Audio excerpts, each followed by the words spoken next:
আমরা সবাই যখন জালেম হয়ে গেলাম, রব ছাড়া তো আমাদের কোনো উপায় নাই, রব ছাড়া তো আমাদের কোনো উপায় নাই। যতই পাপ করি রব ছাড়া তো উপায় নাই, যতই অন্যায় করি রব ছাড়া তো কোনো উপায় নাই। কারণ রবের দরবারেই তো যেতে হবে। কুল্লু নাফসিন যায়িকাতুল মউতের মাধ্যমে রবের দরবারেই তো যেতে হবে, হাসরেই তো যেতে হবে। বান্দার যখন বুঝ খুলে গেল, বান্দা বলে যে আমি তো জালেম, আমার বাবা মা আমাকে ঠাঁই দিল না, আমার স্বামী আমাকে ঠাঁই দিল না, আমার স্ত্রী আমাকে রাখলো না, আমার সন্তান আমাকে দেখলো না, আমার ভাই আমার দিকে তাকালো না। এবার আমি বান্দাটা রবের দরবারও তো জালেম হলাম। ইয়া রব, তোমার পক্ষ থেকে ফরমান কি? রব ডাক দিয়ে বলে, কুল ইয়া ইবাদি আল্লাযিনা আসরাফু আলা আনফুসিহিম লা তাকনাতু মির রাহমাতিল্লাহ, লা তাকনাতু মির রাহমাতিল্লাহ। সুবহানাল্লাহ, লা তাকনাতু মির রাহমাতিল্লাহ।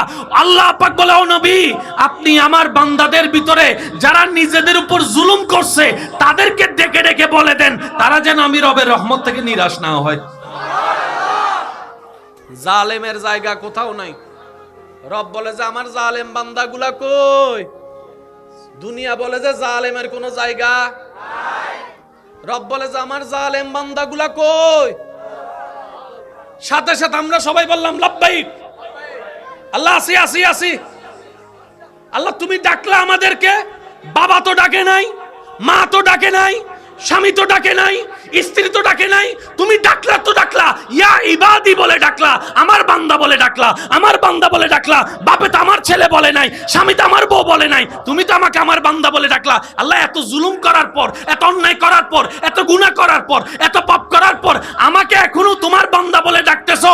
রব বলে যে এটাই তো তোদেরকে বুঝাতে চাই, আমি রবের চাইতে তোদেরকে আর কেউ বেশি ভালোবাসে না, আর কেউ মায়া করে না, আর কেউ যত্ন করে না। আমি রবে তোদেরকে ভালোবাসি, আমিও চাই তোরা আমাকে ভালোবাস, মহব্বত কর।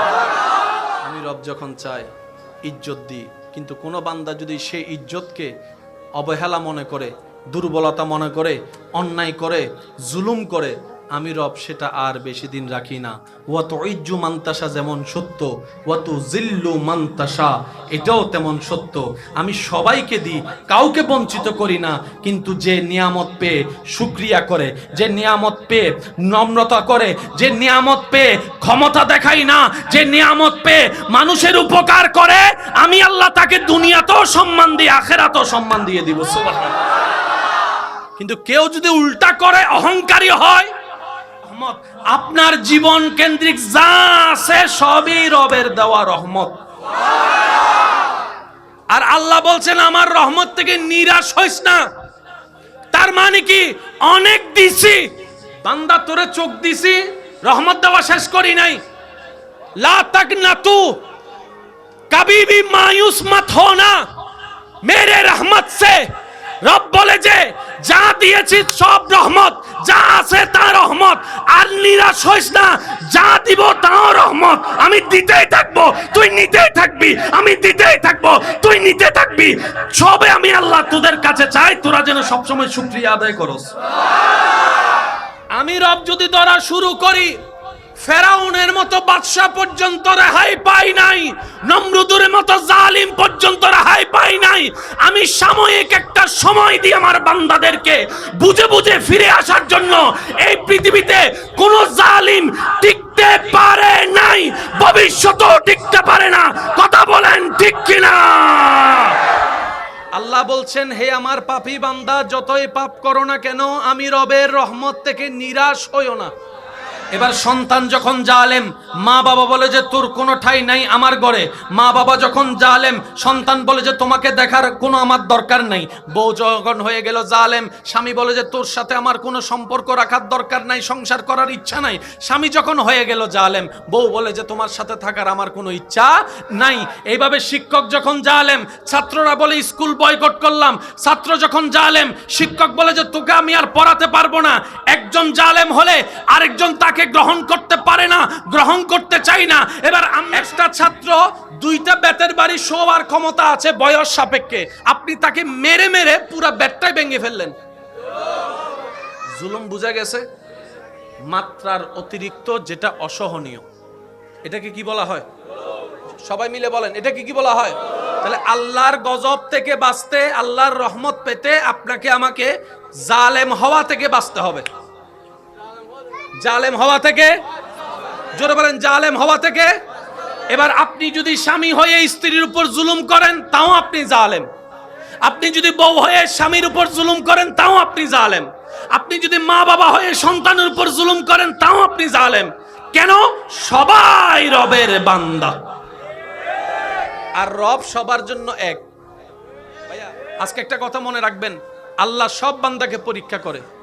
পরীক্ষা মানে এটা নয় যে আপনি অভাবে আছেন, আপনার ঘর নাই, বাড়ি নাই, ব্যবসা নাই, চাকরি নেই, না। আল্লাহ অনেক সময় নিয়েও পরীক্ষা করে, আল্লাহ তাআলা অনেক সময় দিয়েও পরীক্ষা করে।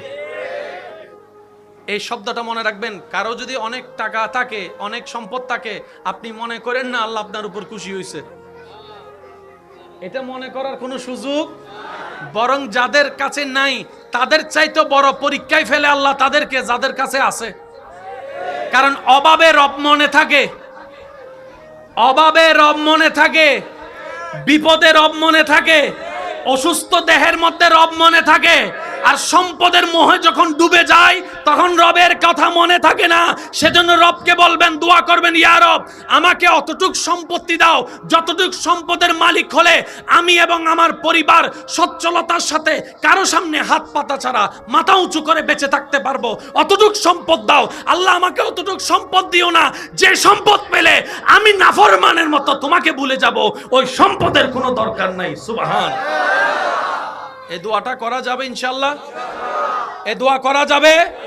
আল্লাহ সম্পদ চাই অতটুক যতটুক পেলে চলা যায়, ওই সম্পদের দরকার নাই যে সম্পদ পেলে তোমাকে ভুলে যায়।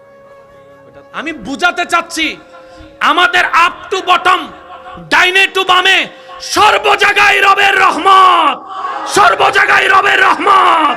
আর রব চাই লাইন শাকারতুম লাযিদান্নাকুম, বান্দারে তুই আমার রহমত নিতে থাক আর বিনয়ের সাথে শুকরিয়া করতে থাক, আমি আল্লাহ হাজার গুণ রহমত বাড়াই দিতেই থাকবো। লেনদেন ক্লিয়ার। রব বলে যে আমি দিতে থাকবো, তুই নিতে থাকবি। তুই আমাকে একটা জিনিস দিস, আল্লাহ কি দিব? শুকরিয়া করিস। তো শুকরিয়া মানে কি? বেশিরভাগ মানুষ আমরা বলবো শুকরিয়া মানে আলহামদুলিল্লাহ, কথা কিন্তু ঠিক, কিন্তু আলহামদুলিল্লাহ কোন ফিলিংসে বলতে হবে এটাও তো বুঝতে হবে। আলহামদুলিল্লাহ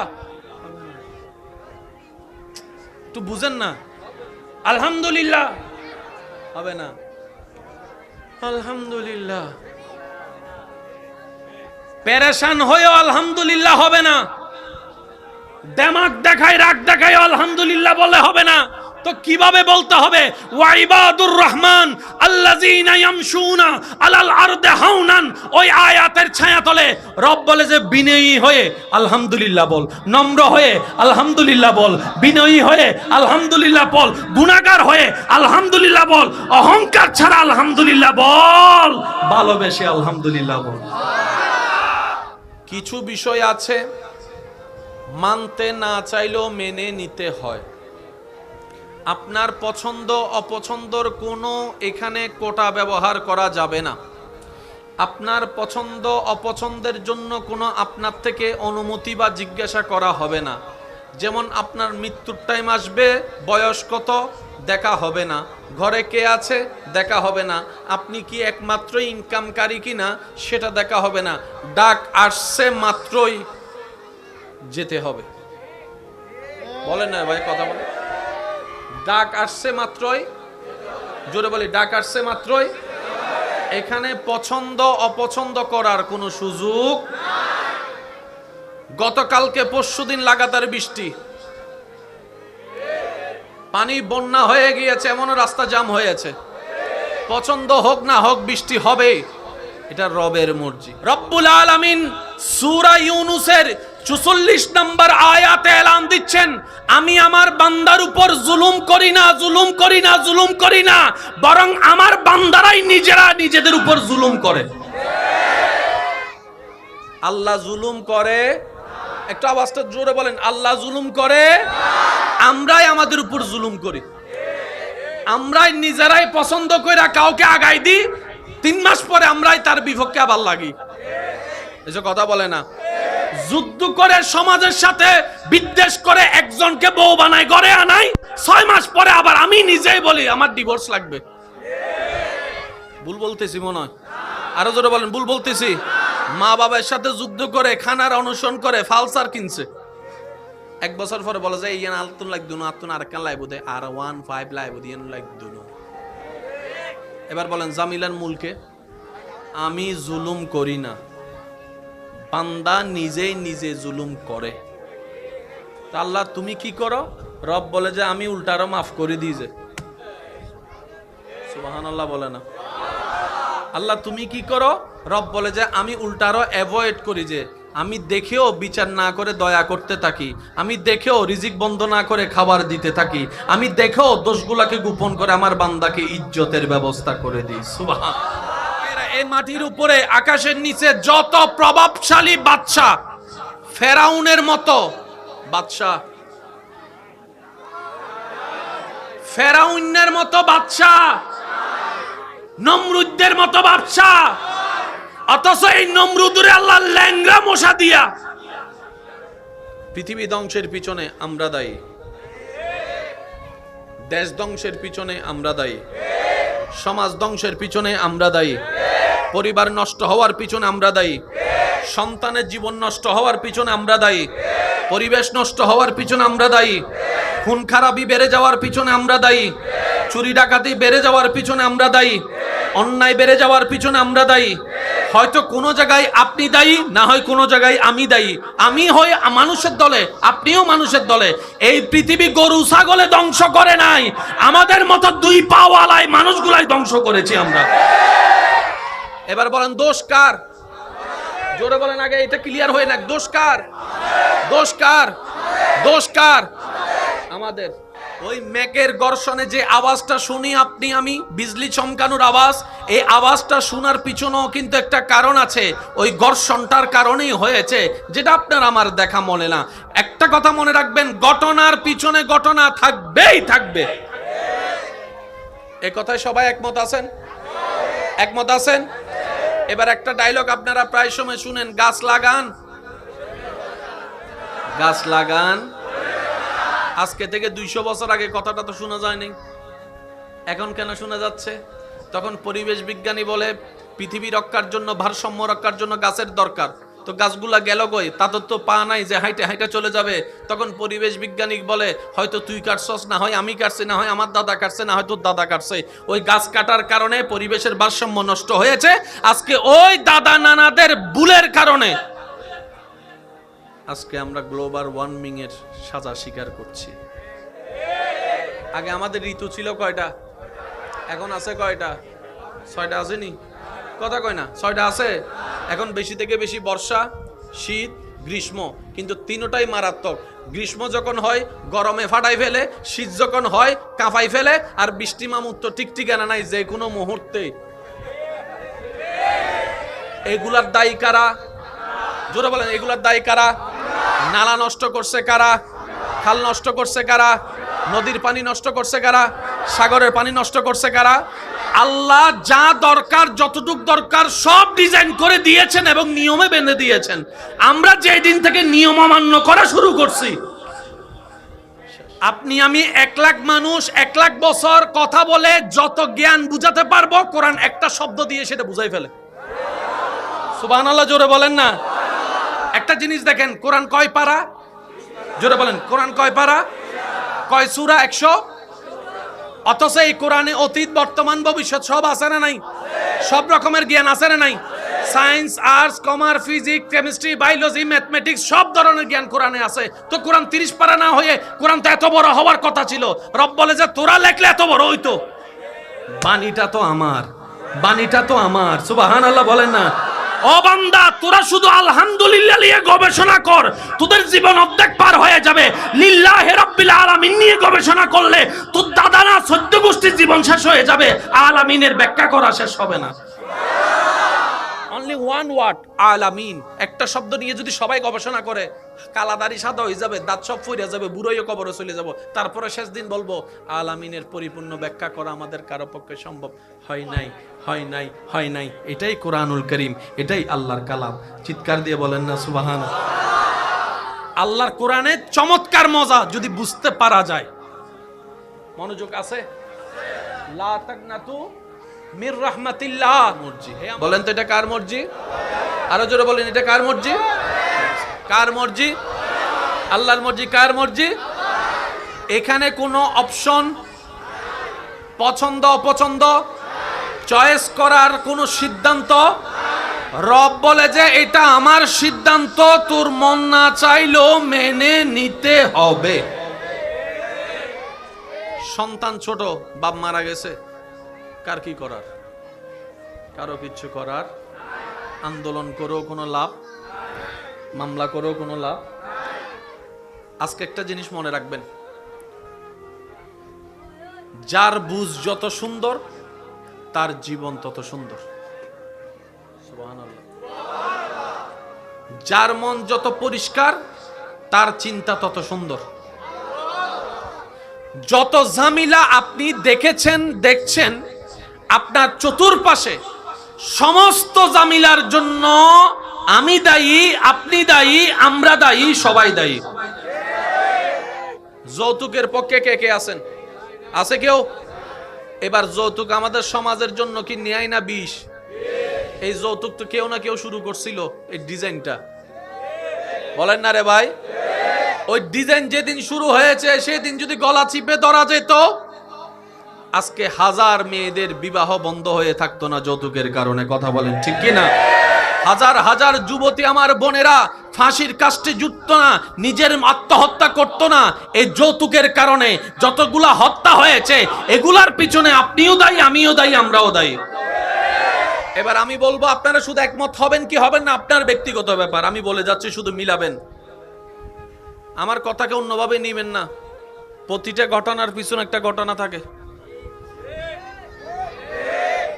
প্রতিটা ঘটনার পিছনে একটা ঘটনা থাকে, এটা আপনার মেনে নিতেই হবে। ঘটনা ছাড়া কখনো রটনা হয় না। আরো জোরে বলেন না, আরো জোরে বলেন। ওই মেশিকে, অপরাধীকে, তো অপরাধীর সাজা আছে না নাই? এবার বলেন, আপনার ঘর যদি কেউ ভাঙচুর করে আপনি কি দিবেন? মামলা। বলেন কি দিবেন? যারা ভাঙচুর করছে তাদের যদি চিনেন, চিনার নামে মামলা, যদি না চিনেন অজ্ঞাত মামলা। কেন মামলা? উনি নিবে, তখন পুলিশ বলবে উনি তো ঘরের মালিক, সম্পদটা ওনার, রক্তটা ওনার, পরিশ্রমটা ওনার, সময় ব্যয় হয়েছে ওনার, সুতরাং ওনার হক নষ্ট করার অধিকার কারো। এবার বলেন, জমিন কার? নদী কার? সাগর কার? গাছ কার? বাগান কার? জঙ্গল কার? আকাশ কার? মেঘ কার? তো এগুলার যে আমরা নষ্ট করছি, আমাদের নামে যে মামলা হয় নাই, হয়েছে না মামলা? ওই মামলা সাজা কিন্তু আমরা ভোগ করছি। আশা করি বুঝতেছেন কিছুটা। কোনো না কোনো জায়গায় কিন্তু আমরা সবাই মামলার শিকার, আর সেই মামলাটা হয়েছে রবের দরবারে। বরং আল্লাহ কি করেছেন? আল্লাহ ধ্বংস করছে। রব বলে যে কে যাবি? ফেরেশতা বলে যে আল্লাহ আমরা প্রস্তুত। মশাই ডাক দিয়ে বলে, আল্লাহ সব কাজ তাদেরকে দিবা, আমাদেরকে বানাইছো কেন? আমাদেরকে একটা দায়িত্ব দাও না, তোমার পক্ষে যেন কিছু কাজ করে নিজেও গোলাম হতে পারি। রব বলে যে মশা পারবি? আল্লাহ তুমি দয়া করলে। আওয়াজটা আরেক বড় লাগবে ভাইয়া। ইয়া রব তুমি যদি দয়া করো তাইলে পারবো, আর তুমি দয়া না করলে জিব্রাইলও পারবে না। রব বলে যাচ্ছে যা, দায়িত্ব তোদেরকে দিলাম। এবার রবের সৃষ্টির মধ্যে ছোট মশা জাতির দায়িত্ব দিছে। এবার মশার লিডারে বলে, এই মশার বাহিনী মিটিং এ আসো। সবাই সবাই আসছে, লেঙ্গাই একটা লেঙ্গা আইছে। মশা বাহিনী প্রস্তুত। বসে বলে যে কে যাবি? আল্লাহর পক্ষ থেকে দায়িত্ব আসছে। ল্যাংরাইয়া হয় আরো 10 সুযোগ আয় যায়।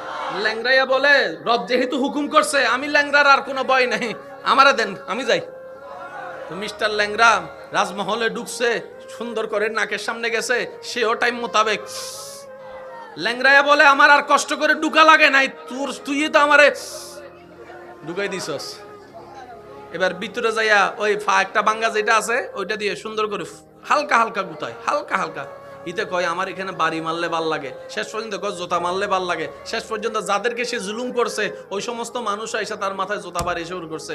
আল্লাহ কয় দেখ, আল্লাহ বলে বিশ্ব দেখ, গোলামে এখন মুনিবের মাথায় জুতা মারে। দেখ এমন কোমর ভাঙ্গা হবে যে দাঁড়ানোর আর কোনো সুযোগ। আচ্ছা এই আইন কি শুধু আমার জন্য, আপনার জন্য, আমাদের জন্য না? সবার জন্য। আরো জোরে বলেন কার জন্য? এবার অহংকারী যদি চাচা হয়, দরা। জালেম যদি মামা হয়, জোরে বলতে হবে, জালেম যদি মামা হয়, জালেম যদি জেঠা হয়, জালেম যদি দাদা হয়, জালেম যদি নানা হয়, বাটপাট যদি চাচা হয়, বাটপাট যদি ভাই হয়, জমিন ধ্বংস, জমিন বুককারী যদি, দখলকারী যদি ভাই হয়, বোন হয়, চাচা হয়, নিয়ম সবার এক, পরিচয় যার যেটাই হোক, সবার বিচার কি বলে না, সবার বিচার কি?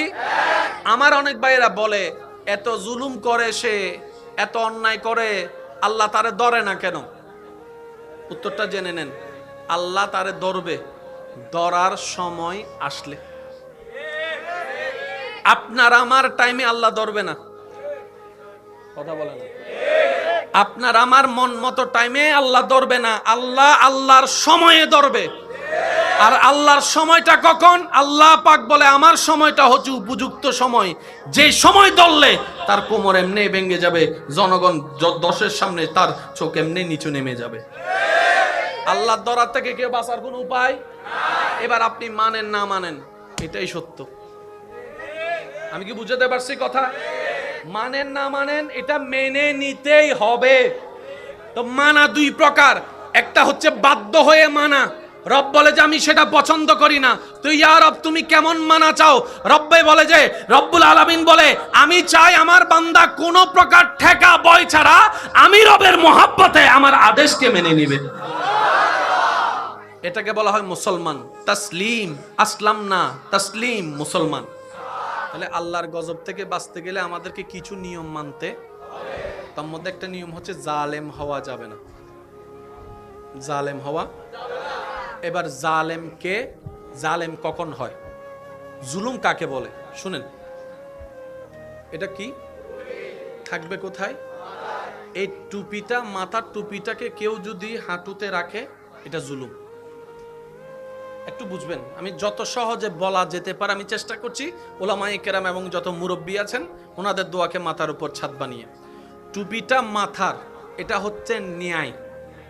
এটা কি ন্যায়? এইটাকে যদি আপনি আমি হাঁটুতে রাখি, হাঁটুতে ব্যবহার করি, এটার নাম জুলুম।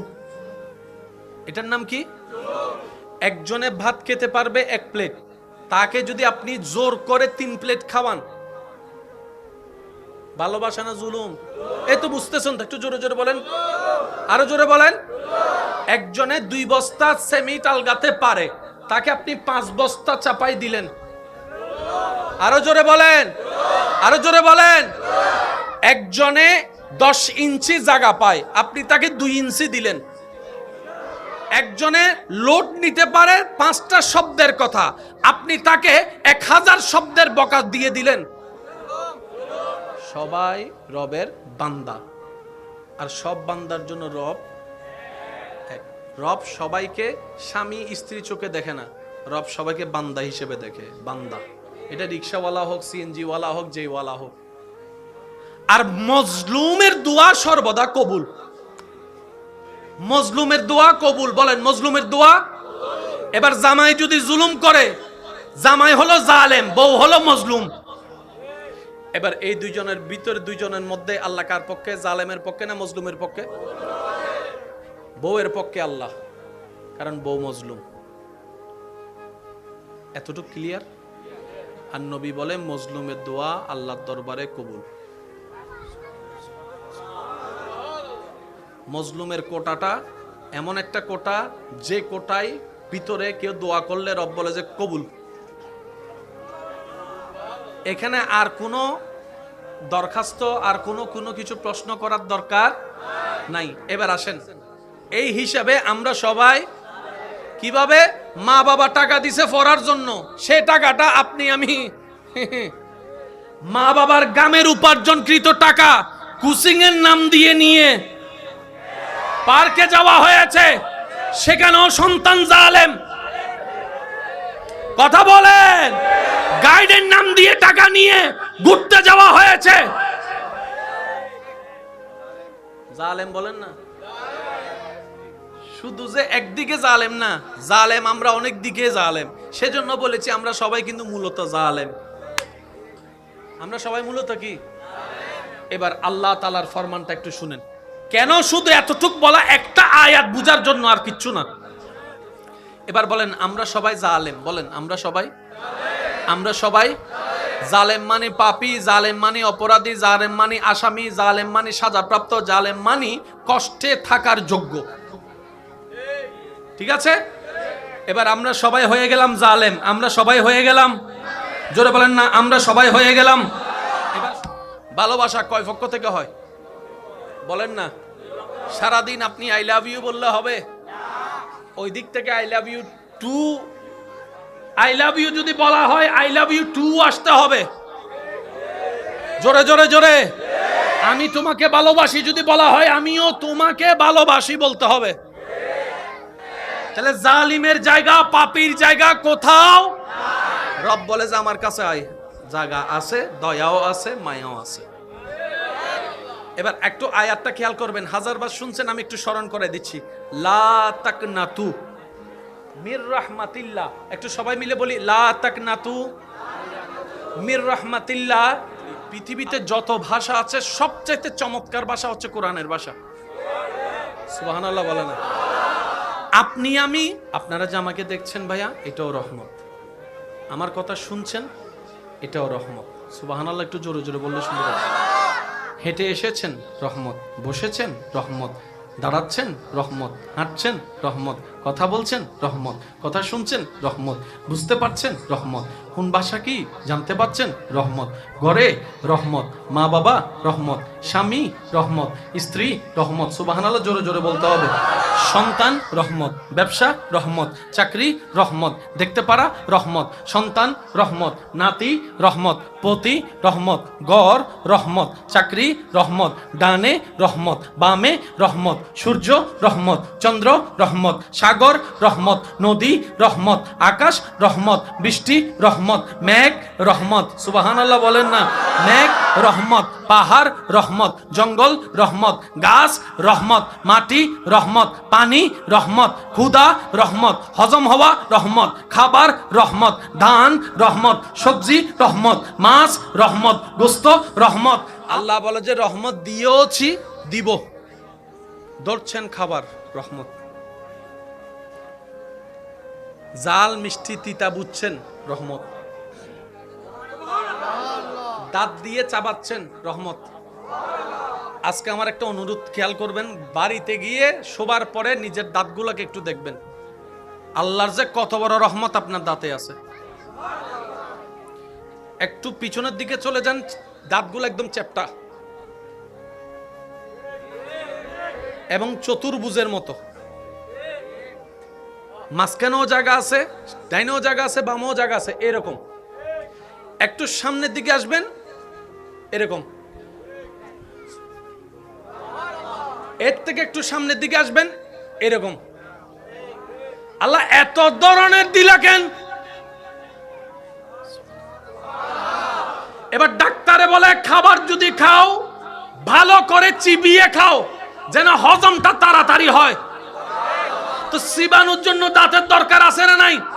এবার সামনে চাপ দিয়ে খাবার চিবাই দেখান তো।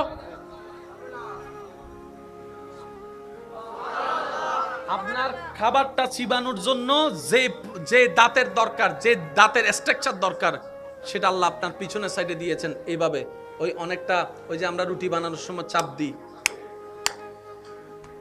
হজম হওয়ার ব্যবস্থা আল্লাহ দাঁতে রেখে দিয়েছেন। আচ্ছা, কোন একটা কিছু ছিঁড়ানোর জন্য, ওই গোস্ত যদি ছিঁড়ার জন্য একটা ওই মঞ্জে ফেরাগের মতো কিছু একটা লাগবে না? সামনের দাঁত দিয়ে গোস্ত ছিঁড়েন আর এই যেটা কর্নারের দাঁত আছে এটা দিয়ে গোস্ত ছিঁড়েন, পার্থক্য অনেক বেশি। গোস্ত ছিঁড়ার দাঁতও আল্লাহ দিয়ে দিয়েছেন। সুবহানাল্লাহ নহর। আচ্ছা, এবার এই গোস্ত ছিঁড়ার দাঁতটা যদি ডাইরেক্ট সামনে থাকতো কি বিশ্রী লাগতো? বুঝতেছো না মনে আমার কথাটা? যেটা মঞ্চা দাঁত, গোস্ত ছিঁড়ার দাঁত, এটা যদি সামনের দুই দাঁতের মধ্যে থাকতো রাক্ষস শূন্য লাগতো। আল্লাহ পাক বলে যে না, তোকে দেখতে সুন্দর লাগবে না, তাই আমি তোর মুখের সাথে, ঠোঁটের সাথে, নাকের সাথে ম্যাচিং করে যে রকম দাঁত যায় আমি সেই দাঁতটাই তোর ফ্লোরের মধ্যে সামনের দিক দিয়ে এনে দিয়েছি। এবার মুখটা একটু বন্ধ করেন, মুখ বন্ধ করেন, দাঁতে দাঁত লাগান। এবার দেখেন নিচের দাঁতটা ভিতরের দিকে, বাহিরের দাঁতটা, উপরের দাঁতটা বাহিরের দিকে। মুখ লাগাই দেখেন না, আমার কথা বিশ্বাস করতে হবে কেন? বরাবর দাঁত নয়। বরাবর দাঁত হলে অসুন্দর হতো, কিন্তু আল্লাহ এমন ভাবে দাঁতের ডিজাইন করেছেন, নিচের মাড়িটা একটু এভাবে রেখেছেন, উপরের মাড়িটা একটু এভাবে রেখেছেন, যেন সুন্দর করে সেইনের মতো খাবে খাপ মিলে যায়। দাঁত কয়টা? 32টা। বলেন না, যেটা সবাই জানে আর কি। দাঁত কয়টা? দাঁত কয়টা? জিহ্বা কয়টা? আর জিহ্বা দাঁতের সম্পর্ক কি? বন্ধু না শত্রু? বন্ধু। জিহ্বার দাঁত বন্ধু। আচ্ছা, মাঝে মধ্যে একটু দাঁতে যখন জিহ্বাকে আদর করে তখন কেমন লাগে দেখেন? ভুল করে যদি দাঁতের কামড় জিহ্বায় পড়ে তখন বন্ধু না শত্রু দেখেন? দাঁত এবং জিহ্বা শত্রু কেন? দাঁত হচ্ছে শক্ত, জিহ্বা হচ্ছে নরম। তো শক্ত আর নরম তো বন্ধু হতে, বাঘ আর হরিণ তো বন্ধু হতে। দাঁত শক্ত, আঘাত দেওয়া, জিহ্বা নরম, এটা বন্ধু হতে পারে না। আল্লাহ তাআলা আপনার এতগুলা দাঁতের মাঝখানে সেই জিহ্বাটাকে কিভাবে সেটিং করছেন, আপনি মুখটা বন্ধ করলে দেখবেন এই জিহ্বাটা চাইলে আপনি যখন ঠোঁট দিকে বের করেন অনেক লম্বা হয়ে যায়। আপনি যখন এটা বের করে অনেকে দেখবেন কয় জিহ্বা দিয়ে নাক ধরত, ন খেলে ভাল না রে, জিহ্বা দিয়ে নাক ধরত, সেও সুন্দর করে জিহ্বাটা বাইর করে নাক ধরার চেষ্টা করে। অনেকে পারে না, কিন্তু অনেকে দেখবেন যে নাক পর্যন্ত লাগাই ফেলে। যার জিহ্বা নাক পর্যন্ত লাগে, এই জিহ্বাটা মুখে আটার কথা নয়। আল্লাহ তাআলা এমন ভাবে জিহ্বাকে সেটিং করেছেন, আপনি যখন মুখ বন্ধ রাখেন মুখের মধ্যে এটে যায়, আপনি যখন খাবার খান খাবারের মধ্যে কাজ করা শুরু করে। সুবহানাল্লাহ। খাবার খান কি দিয়ে? মুখ বলেন না ভাইয়া, খাবার খান কি দিয়ে? চিবান কি দিয়ে? তখন জিহ্বা কই থাকে? খেয়াল করছেন কখনো? আজকে খাবার সময় একটু খেয়াল করেন তো, আপনি যখন ভাত খান তখন জিহ্বা কি করে? এই জীবনে একবারও খেয়াল করছে এই কথা? এই জীবনে জিহ্বার কাজটা কি কখনো খেয়াল করছে? আজকে খেয়ালও করবেন, আল্লাহ শুকরিয়াও করবেন। আর একটু জোরে বলেন না। এবার আসেন, কথা বলার জন্য জিহ্বার দরকার আছে না নাই? জিহ্বার কাজটা কি? শব্দ বানাই দেয়। আলিফ, বা, ক, আমার, তোমার, এটা জিহ্বার কাজ। আর যার জিহ্বা নাই, আ আ, আর জিহ্বা আছে দান নাই, অবাদে কান অপবন। কথা বলে না রে ভাই।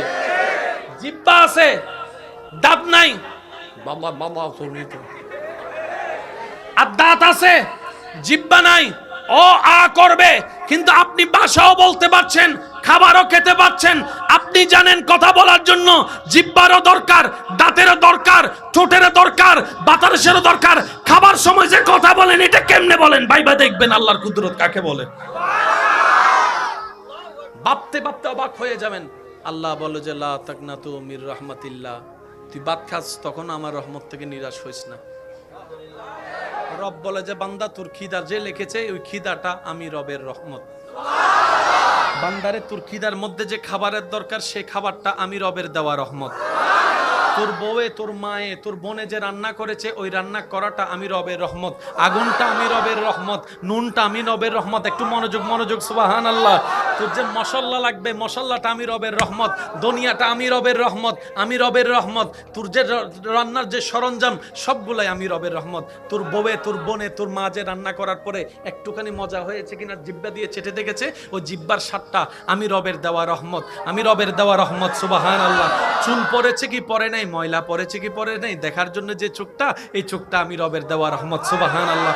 তুই যে খাবারটা তোর সামনে এনেছে ওই খাবার আনাটা আমি রবের দেওয়া রহমত। সুবহানাল্লাহ, সুবহানাল্লাহ। তুই যখন প্লেট নিয়ে বসেছিস এটা আমার রহমত, তুই যখন চোখে দেখছিস এটা আমার রহমত, তুই যখন হাত দিয়ে ধরছিস এটা আমার রহমত, তোর আঙ্গুল যে ধরছিস এটা আমার রহমত, তুই যে নলা বানায় মুখে নিলি এটা আমার রহমত, তুই যে জিহ্বার স্বাদ নিলি এটা আমার রহমত। সুবহানাল্লাহ বলতে থাকি না। জিহ্বাটা দিয়ে যদি স্বাদ দিলি এটা আমার রহমত, দাঁত দিয়ে যে তুই চিপলি এটা আমার রহমত। তুই যে খাবারটা চিবানোর পরে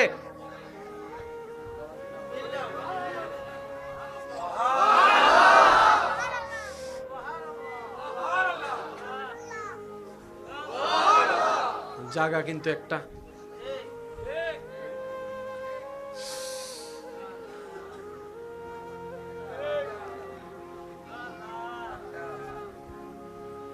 পানি আর নিঃশ্বাস তো শত্রু,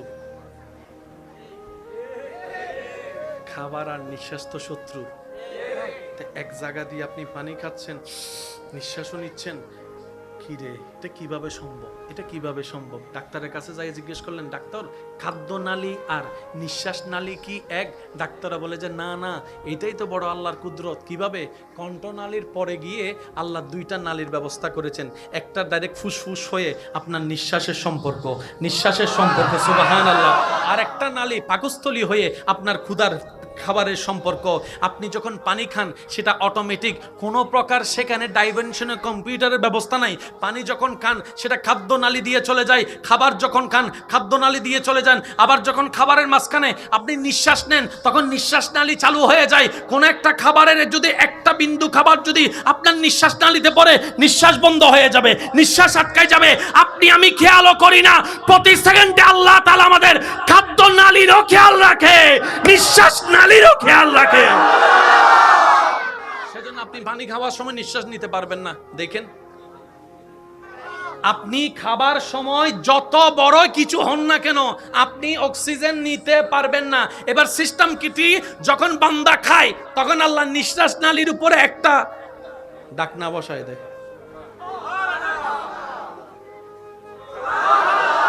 বান্দা যখন নিঃশ্বাস নেয় তখন আল্লাহ খাদ্য নালীতে একটা নিঃশ্বাস নালী, খাদ্য নালী বলেন, নিঃশ্বাস নালী। পানি খাওয়ার সময় আপনি আমি নিঃশ্বাস নিতে পারবো, আর নিঃশ্বাস নেওয়ার সময় পানি খাওয়া যাবে। কারো যদি একটা বাত নিঃশ্বাস নালীতে পড়ে, নাইমু যেটাকে আমরা বলি যে সিডাঙের ভাষায় নাইমুটি, তখন বাত কোন দিক দিয়ে বাইরে হয়? এই পয়েন্টটা একটু বুঝতে হবে, কারণ আমরা আছি আল্লাহর রহমত নিয়ে। কোন শব্দ নিয়ে আছি আমরা?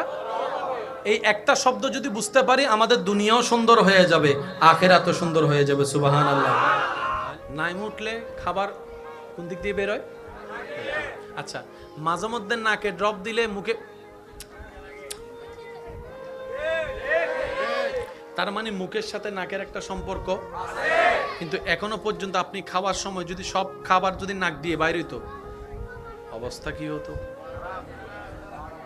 বলেন না? 12টা বাজতো না? আপনি যখন খাবার খান তখনও আল্লাহ তাআলা এইটা মেনটেন করে আপনাকে রহমত করে। আর একটু জোরে বলি, জোরে জোরে জোরে। জাল বেশি খাইলে মুখের মধ্যে একটা দেখবেন লালা আসে, খেয়াল করছে কিনা আমার ভাইরা আমি জানি না। বেশি জাল খেলে দেখবেন মুখের মধ্যে লালা আসে। তখন বেশি জাল খেলে আমরা কি করি? তাড়াতাড়ি চিনি খুঁজি। কিন্তু আপনি যদি একটা মিনিট ওয়েট করে মুখটাকে যদি লালাটা বের করে দেন, আপনার ঝাল 80% শেষ হয়ে যাবে। আমি আলহামদুলিল্লাহ বললে আল্লাহ তুমি কি দিবা? রব বলে যে আরো বাড়াই দিব। এই শব্দটা আমরা সবাই জানি, শুকরিয়া করলে আল্লাহ আরো কি দিবে। কিন্তু এই বাড়াই দেওয়ার শব্দটা যে কত বাড়াই কখনো খেয়াল করছেন? বলেন আলহামদুলিল্লাহ। কয় সেকেন্ড লাগছে? বিজ্ঞানের ভাষায় বললেন ন্যানো সেকেন্ড। 1 সেকেন্ডেরও কম, 1 সেকেন্ড লাগে নাই। আলহামদুলিল্লাহ। রব বলে যে তুমি যদি বিনয়ের সাথে আলহামদুলিল্লাহ বলতে পারো, আমি আল্লাহ লা আজিদান্নাকুম, লা অবশ্যই আমি বাড়াই দিব। ভাইয়া একটু মনোযোগ দিবেন। লা আজিদান্নাকুম, তুমি যদি শুকরিয়া করো আমি আল্লাহ বাড়াই দিব। তা আমার ভাইয়েরা জানে বাড়ানোর মধ্যে একটা সংখ্যা বলতে হয়। তুমি আমাকে এত টাকা দাও, আমি দেওয়ার সময় 2 গুণ তোমাকে দিব। তুমি আমাকে এত টাকা দাও, আমি দেওয়ার সময় তোমাকে 3 গুণ দিব। আল্লাহ কিন্তু বলে নাই 1 গুণ দিব, আল্লাহ কিন্তু বলে নাই 2 গুণ দিব, আল্লাহ কিন্তু বলে নাই 5 গুণ দিব। আল্লাহ পাক বলে যে তুই যদি আমার শুকরিয়া করে খুশি করতে পারস, আমি তোরে যা দিছি যা দিছি যা দিছি যা দিছি যা দিছি যা দিছি যা দিছি সবগুলার মধ্যে আমি আল্লাহ বাড়াই দিব, বাড়াই দিব, বাড়াই দিব। সুবহানাল্লাহ। বাড়াই দিব। 2 গুণ বাড়ানো রব বলে নাই। এমন বলে নাই যে চাউলের বস্তা তোর কাছে একটা আছে আমি 3টা করে দিব, তা বলে নাই। রব বলে যে আমি এমন ভাবে বাড়াই দিব তুই যতক্ষণ খুশি হবি না আমি রব শুধু দিতেই থাকবো, দিতেই থাকবো, দিতেই থাকবো। সুবহান। তুই বান্দা যতক্ষণ খুশি হবি না আমি দিতেই থাকবো। বান্দা যদি তুমি শুকরিয়া করো, লা আজিদান্নাকুম, অবশ্যই আমি বাড়াই দিব। অবশ্যই শব্দটা যদি রব ব্যবহার করে তাহলে অবস্থাটা কি চিন্তা করে দেখেন। অবশ্যই শব্দটা ব্যবহার করছেন কে? লা আজিদা, আজিদা, আজিদা, আমি বাড়াই দিব। বান্দা তুই যতক্ষণ খুশি না হস, আল্লাহ কি করলে দিবা?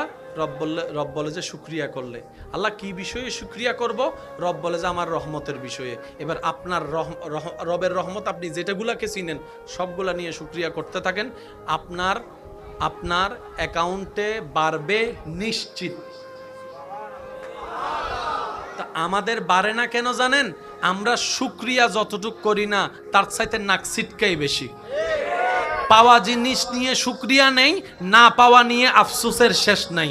পকেটে যতক্ষণ টাকা থাকে আর সেই মানি ব্যাগটা যখন হারায় যায় পাগলের মতো ঘুরে, মনে হয় যেন কোটি টাকা সেই মানি ব্যাগের মধ্যে আছে, পাগলের মতো খুঁজতে থাকে। একটু আগে যে মানি ব্যাগে বলছিল এটা কোনো টাকা হলো? মনে রাখবেন ভাই, আমরা এমন নাফরমানে চলে গেছি, পাইলে আর একটু হলে ভালো হইতো আর কি, আর যদি না পাই নাক ছিটকায় বসে থাকি। দাওয়াত পাইলে ও দিছে আর কি, এমনি দাওয়াত একটা দিছে আর কি, ফরমাল। আর যদি দাওয়াত না দেয় পুরা এলাকায় খবর দেয়, দেখছস ওর মাইয়ার বিয়ে, আমাকে একবার দাওয়াত দেয় নাই, আমাকে একবার দাওয়াত দেয় নাই। এইগুলার কারণে আমরা রবের বান্দা হয়েও পাওয়ার কোটা আমাদের বাড়ছে না। কেন? আমরা চাইতেও জানি না, নিতেও জানি না, রাখতেও জানি না। কথা বলেন ঠিক কিনা? এবার বলেন দোষ কাদের? ওই প্রথম কথায় ফিরে গেছি, শুরু করছি কি? দোষ আপনারা বললেন না, আপনারা নিষ্পাপ আছেন, আমরা আসামি, আপনারা চুপ থাকেন। আওয়াজ দিয়ে বলেন দোষ কাদের? পিছনের বাইরে একটু বলেন দোষ কাদের? চাইতেও জানি না, নিতেও জানি না, রাখতেও জানি না, ধরে রাখতেও জানি না। এটার দরকার মনে থাকবে। আল্লাহ কিন্তু পরীক্ষা সবাইকে, মারাত্মক পরীক্ষা কার? গরিবের না বড় লোকের? আচ্ছা, আমাদের সমাজে বড় লোক বলে না, বড় লোক ওই অনেক বড় লোক। বড় লোক মানে কি? আমরা বলি যার গাড়ি বাড়ি অনেক আছে। না, বড় লোক কাকে বলে জানেন? যার মন বড়।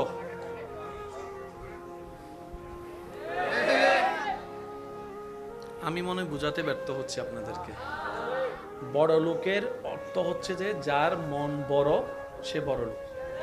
আর যার সম্পদ আছে কিন্তু হাত দিয়ে এক ফোঁটা পানি পড়ে না, তারা কি আপনি বড় লোক বলেন নাকি কিপটা বলেন? রবের রহমত শব্দটা কোথায় ছিল? রবের। যদি শুকরিয়া করো কি করে দিবে আল্লাহ?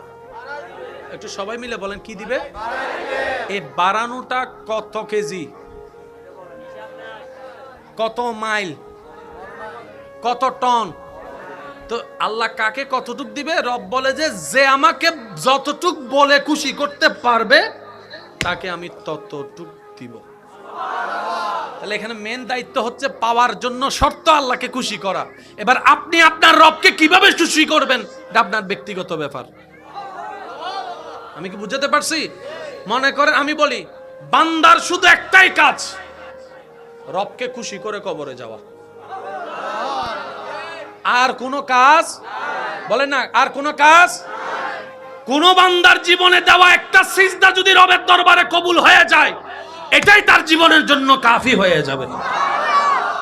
এই যে আমার মা বোন রান্না করতেছে, বলেন না আমার মা বোন রান্না করে না, পরিবারের সবাই খায় না, এটাও সওয়াব। সুবহানাল্লাহ। এটাও কি? কেন? আল্লাহর বান্দাদেরকে রান্না করে খাওয়াচ্ছে। স্বামী হোক, বাপ হোক, ভাই হোক, সন্তান হোক, এটা দেখার বিষয় না। বান্দাগুলা কার? এই যে রান্না করে খাওয়াচ্ছে এটা ওনার জন্য সওয়াব।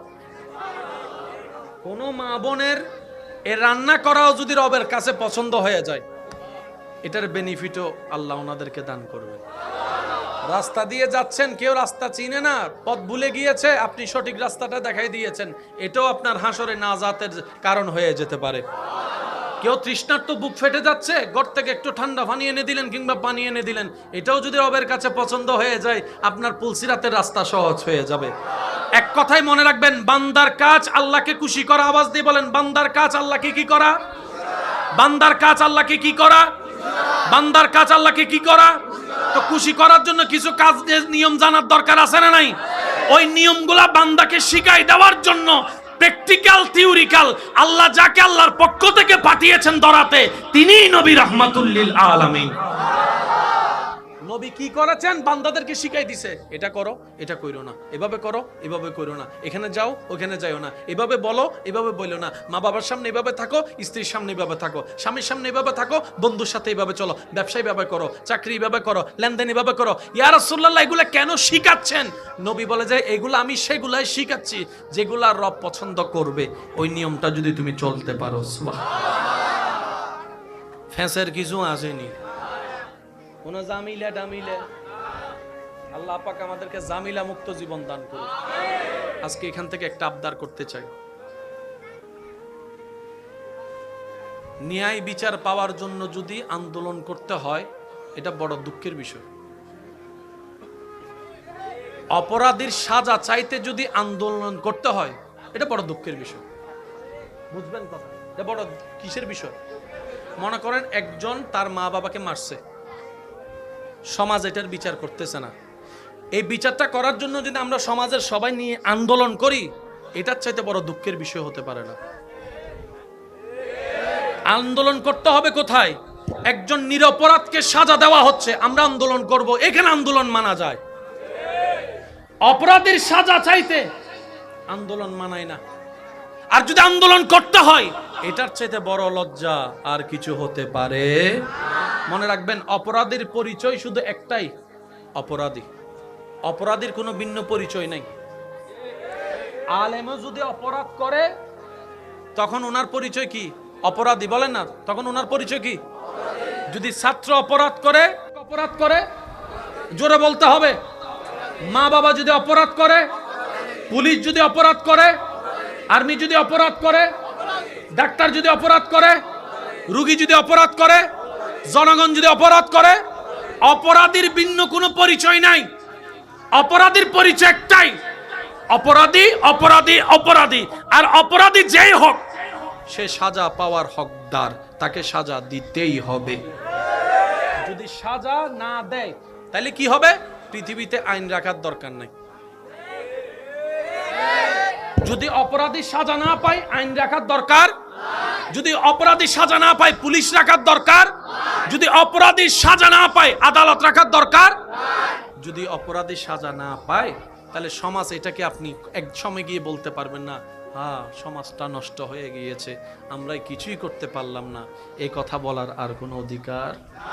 এই কথাটা মাথায় রাখবেন। আমার কথায় আবার রাজনীতিক গ্রান খুঁজতে যাইয়েন না, কারণ সমাজটা আমাদের, পরিবারটা আমাদের, দেশটা আমাদের, পৃথিবীটা আমাদের। হয়তো ওই যে প্রথম কথায় ফিরে যাচ্ছি, আপনার কারণে হয়তো আমি দোষী, না হয় আমার কারণে আপনি দোষী হয়ে যাচ্ছেন। কথা বলেন ঠিক কিনা? সেজন্য এই সমস্ত বিষয়ের মধ্যে এখানে পক্ষপাতিত্ব করার দরকার নেই। অপরাধী বাস অপরাধী। যেমন সন্তান যদি অপরাধ করে, মা বাবা যদি লাই দেয়, এই সন্তান বেয়াদব হবেই হবে নিশ্চিত। রহমত পাওয়ার জন্য আমাদেরকে আদবদার হতে হবে। রহমত পাওয়ার জন্য আমাদেরকে ন্যায়ের সাথে থাকতে হবে। রহমত পাওয়ার জন্য আমাদেরকে একটু ভদ্র হতে হবে। রহমত পাওয়ার জন্য সুন্দর মন নিয়ে রবের দরবারে শুকরিয়ার সিজদা আদায় করতে হবে। নবীকে মন থেকে ভালোবাসতে হবে। আহলে বায়ত, সাহাবায়ে একরামের প্রতি তাজিম রাখতে হবে। ওলি আল্লাহর আদর্শে চলতে হবে। রহমত তারপরেই আসতে থাকবে। কথা বলেন ঠিক কি? এবার আমরা সবাই যখন জালেম হয়ে গেলাম, রব ছাড়া তো আমাদের কোনো উপায় নাই। রব ছাড়া তো আমাদের কোনো উপায় নাই। যতই পাপ করি, রব ছাড়া তো উপায় নাই। যতই অন্যায় করি, রব ছাড়া তো কোনো উপায় নাই। কারণ রবের দরবারেই তো যেতে হবে। কুল্লু নাফসিন যায়িকাতুল মউতের মাধ্যমে রবের দরবারেই তো যেতে হবে, হাসরেই তো যেতে হবে। বান্দার যখন বুঝ খুলে গেল, বান্দা বলে যে আমি তো জালেম, আমার বাবা মা আমাকে ঠাঁই দিল না, আমার স্বামী আমাকে ঠাঁই দিল না, আমার স্ত্রী আমাকে রাখলো না, আমার সন্তান আমাকে দেখলো না, আমার ভাই আমার দিকে তাকালো না। এবার আমি বান্দাটা রবের দরবারেও তো জালেম হলাম। ইয়া রব, তোমার পক্ষ থেকে ফরমান কি? রব ডাক দিয়ে বলে, কুল ইয়া ইবাদি আল্লাযিনা আসরাফু আলা আনফুসিহিম লা তাকনাতু মির রাহমাতিল্লাহ, লা তাকনাতু মির রাহমাতিল্লাহ। সুবহানাল্লাহ, লা তাকনাতু মির রাহমাতিল্লাহ। আল্লাহ পাক বলে, ও নবী, আপনি আমার বান্দাদের ভিতরে যারা নিজেদের উপর জুলুম করছে, তাদেরকে ডেকে ডেকে বলে দেন, তারা যেন আমি রবের রহমত থেকে নিরাশ না হয়। জালেমের জায়গা কোথাও নাই। রব বলে যে আমার জালেম বান্দাগুলা কই? দুনিয়া বলে যে জালেমের কোনো জায়গা নাই। রব বলে যে আমার জালেম বান্দাগুলা কই? সাথে সাথে আমরা সবাই বললাম লাব্বাইক, আল্লাহ আসি আসি আসি। আল্লাহ তুমি ডাকলা আমাদেরকে, বাবা তো ডাকে নাই, মা তো ডাকে নাই, স্বামী তো ডাকে নাই, স্ত্রী তো ডাকে নাই, তুমি ডাকলা তো ডাকলা, ইয়া ইবাদি বলে ডাকলা, আমার বান্দা বলে ডাকলা, আমার বান্দা বলে ডাকলা। বাপে তো আমার ছেলে বলে নাই, স্বামী তো আমার বউ বলে নাই, তুমি তো আমাকে আমার বান্দা বলে ডাকলা। আল্লাহ এত জুলুম করার পর, এত অন্যায় করার পর, এত গুনাহ করার পর, এত পাপ করার পর আমাকে এখনো তোমার বান্দা বলে ডাকতেছো। রব বলে যে এটাই তো তোদেরকে বুঝাতে চাই, আমি রবের চাইতে তোদেরকে আর কেউ বেশি ভালোবাসে না, আর কেউ মায়া করে না, আর কেউ যত্ন করে না। আমি রবে তোদেরকে ভালোবাসি, আমিও চাই তোরা আমাকে ভালোবাস, মহব্বত কর। আমি রব যখন চাই ইজ্জত দিই, কিন্তু কোন বান্দা যদি সেই ইজ্জতকে অবহেলা মনে করে, দুর্বলতা মনে করে, অন্যায় করে, জুলুম করে, আমি রব সেটা আর বেশি দিন রাখি না। ওয়াত ইজ্জু মান্তাসা যেমন সত্য, ওয়াত জিল্লু মান্তাসা এটাও তেমন সত্য। আমি সবাইকে দিই, কাউকে বঞ্চিত করি না, কিন্তু যে নিয়ামত পেয়ে শুকরিয়া করে, যে নিয়ামত পেয়ে নম্রতা করে, যে নিয়ামত পেয়ে ক্ষমতা দেখাই না, যে নিয়ামত পেয়ে মানুষের উপকার করে, আমি আল্লাহ তাকে দুনিয়াতেও সম্মান দিই, আখিরাতেও সম্মান দিয়ে দিব। সুবহানাল্লাহ। কিন্তু কেউ যদি উল্টা করে, অহংকারী হয়, আপনার জীবন কেন্দ্রিক যা আছে সবই রবের দেওয়া রহমত। আর আল্লাহ বলছেন আমার রহমত থেকে নিরাশ হইস না। তার মানে কি, অনেক দিছি বান্দা, তোরে চোখ দিছি, রহমত দেওয়া শেষ করি নাই। লা তাকনাতু, কবি ভি মায়ুস মত হোনা মেরে রহমত সে। রব বলে যে যা দিয়েছি সব রহমত, যা আছে তা রহমত, আর নিরাশ হইস না, যা দিব তাও রহমত। আমি দিতেই থাকবো, তুই নিতেই থাকবি, আমি দিতেই থাকবো, তুই নিতে থাকবি। সবে আমি আল্লাহ তোদের কাছে চাই তোরা যেন সবসময় শুকরিয়া আদায় করস। আমি রব যদি ধরা শুরু করি, ফেরাউনের মতো বাদশা পর্যন্ত রেহাই পাই নাই, নমরুদের মতো জালিম পর্যন্ত রেহাই পাই নাই। আমি সাময়িক একটা সময় দিই আমার বান্দাদেরকে বুঝে বুঝে ফিরে আসার জন্য। এই পৃথিবীতে কোন জালিম টিকতে পারে নাই, ভবিষ্যতেও টিকতে পারে না। কথা বলেন ঠিক কিনা? আল্লাহ বলছেন, হে আমার পাপী বান্দা, যতই পাপ করো না কেন, আমি রবের রহমত থেকে নিরাশ হইও না। এবার সন্তান যখন জালেম, মা বাবা বলে যে তোর কোনো ঠাঁই নাই আমার ঘরে। মা বাবা যখন জালেম, সন্তান বলে যে তোমাকে দেখার কোনো আমার দরকার নাই। বউ যখন হয়ে গেল জালেম, স্বামী বলে যে তোর সাথে আমার কোনো সম্পর্ক রাখার দরকার নাই, সংসার করার ইচ্ছা নাই। স্বামী যখন হয়ে গেল জালেম, বউ বলে যে তোমার সাথে থাকার আমার কোনো ইচ্ছা নাই। এইভাবে শিক্ষক যখন জালেম, ছাত্ররা বলে স্কুল বয়কট করলাম। ছাত্র যখন জালেম, শিক্ষক বলে যে তোকে আমি আর পড়াতে পারবো না।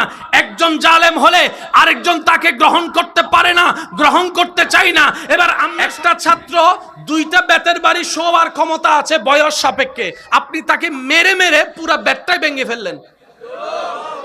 জুলুম বুঝা গেছে? মাত্রার অতিরিক্ত যেটা অসহনীয়, এটাকে কি বলা হয়? সবাই মিলে বলেন, এটাকে কি বলা হয়? তাহলে আল্লাহর গজব থেকে বাঁচতে, আল্লাহর রহমত পেতে আপনাকে আমাকে জালেম হওয়া থেকে বাঁচতে হবে।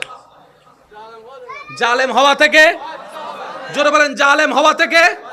এবার আপনি যদি স্বামী হয়ে স্ত্রীর উপর জুলুম করেন, তাও আপনি জালেম। আপনি যদি বউ হয়ে স্বামীর উপর জুলুম করেন, তাও আপনি জালেম। আপনি যদি মা বাবা হয়ে সন্তানের উপর জুলুম করেন, তাও আপনি জালেম। কেন? সবাই রবের বান্দা, আর রব সবার জন্য এক। ভাইয়া আজকে একটা কথা মনে রাখবেন, আল্লাহ সব বান্দাকে পরীক্ষা করে। পরীক্ষা মানে এটা নয় যে আপনি অভাবে আছেন, আপনার ঘর নাই, বাড়ি নাই, ব্যবসা নাই, চাকরি নেই, না। আল্লাহ অনেক সময় নিয়েও পরীক্ষা করে, আল্লাহ তাআলা অনেক সময় দিয়েও পরীক্ষা করে। এই শব্দটা মনে রাখবেন। কারো যদি অনেক টাকা থাকে, অনেক সম্পদ থাকে, আপনি মনে করেন না আল্লাহ আপনার উপর খুশি হয়েছে, এটা মনে করার কোনো সুযোগ। বরং যাদের কাছে নাই তাদের চাইতে বড় পরীক্ষায় ফেলে আল্লাহ তাদেরকে, যাদের কাছে আছে। কারণ অভাবে রব মনে থাকে, অভাবে রব মনে থাকে, বিপদে রব মনে থাকে, অসুস্থ দেহের মধ্যে রব মনে থাকে। আর সম্পদের মোহে যখন ডুবে যায় তখন রবের কথা মনে থাকে না। সেজন্য রবকে বলবেন, দোয়া করবেন, ইয়া রব আমাকে অতটুক সম্পত্তি দাও যতটুক সম্পদের মালিক হলে আমি এবং আমার পরিবার সচ্ছলতার সাথে কারো সামনে হাত পাতা ছাড়া মাথা উঁচু করে বেঁচে থাকতে পারবো, অতটুক সম্পদ দাও। আল্লাহ আমাকে অতটুক সম্পদ দিও না যে সম্পদ পেলে আমি নাফরমানের মতো তোমাকে ভুলে যাব, ওই সম্পদের কোনো দরকার নাই। সুবহান। এই দোয়াটা করা যাবে ইনশাআল্লাহ? এই দোয়া করা যাবে? আল্লাহ সম্পদ চাই অতটুক যতটুক পেলে চলা যায়, ওই সম্পদের দরকার নাই যে সম্পদ পেলে তোমাকে ভুলে যাই। আমি বুঝাতে চাচ্ছি আমাদের আপ টু বটম, ডাইনে টু বামে সর্ব জায়গায় রবের রহমত, সর্ব জায়গায় রবের রহমত। আর রব চাই লাইন শাকারতুম লাযিদান্নাকুম, বান্দারে তুই আমার রহমত নিতে থাক আর বিনয়ের সাথে শুকরিয়া করতে থাক, আমি আল্লাহ হাজার গুণ রহমত বাড়াই দিতেই থাকবো। লেনদেন ক্লিয়ার? রব বলে যে আমি দিতে থাকবো, তুই নিতে থাকবি। তুই আমাকে একটা জিনিস দিস, আল্লাহ কি দিব? শুকরিয়া করিস। তো শুকরিয়া মানে কি? বেশিরভাগ মানুষ আমরা বলবো শুকরিয়া মানে আলহামদুলিল্লাহ, কথা কিন্তু ঠিক, কিন্তু আলহামদুলিল্লাহ কোন ফিলিংসে বলতে হবে এটাও তো বুঝতে হবে। আলহামদুলিল্লাহ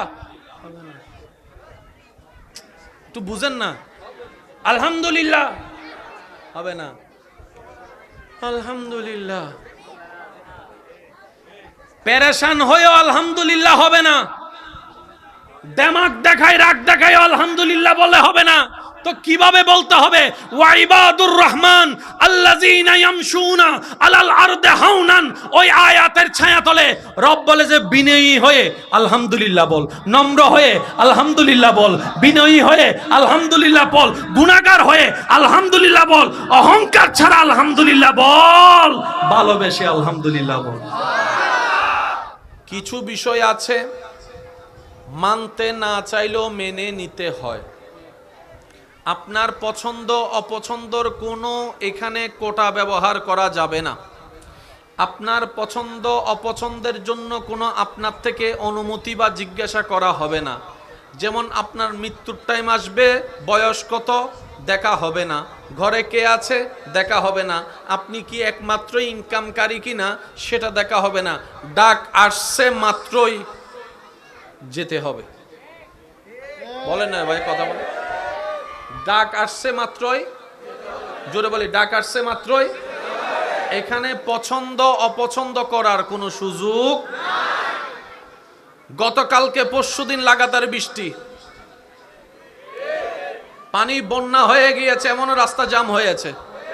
পছন্দ হোক না হোক বৃষ্টি হবে, এটা রবের মর্জি। রব্বুল আলামিন সূরা ইউনূসের ৪৪ নম্বর আয়াতে এলান দিচ্ছেন, আমি আমার বান্দার উপর জুলুম করি না, জুলুম করি না, জুলুম করি না, বরং আমার বান্দারাই নিজেরা নিজেদের উপর জুলুম করে। আল্লাহ জুলুম করে? একটু আওয়াজটা জোরে বলেন, আল্লাহ জুলুম করে? আমরাই আমাদের উপর জুলুম করি। আমরাই নিজেরাই পছন্দ কইরা কাউকে আগাই দিই, ৩ মাস পরে আমরাই তার বিপক্ষে আবার লাগি। এসব কথা বলে না। যুদ্ধ করে সমাজের সাথে বিদ্বেষ করে একজনকে বউ বানায় ঘরে আনাই, ৬ মাস পরে আবার আমি নিজেই বলি আমার ডিভোর্স লাগবে। ভুল বলতেছি মনে হয়? আরো জোরে বলেন, ভুল বলতেছি? মা বাবার সাথে যুদ্ধ করে খানার অনুসরণ করে ফালসার কিনছে, 1 বছর পরে বলে যে ইয়ান আলতুন লাগদুন আতুন আরকান লাইবু দে আর 15 লাইবু দিয়ান লাগদুন। এবার বলেন জামিলান মুলকে আমি জুলুম করি না, বান্দা নিজেই নিজে জুলুম করে।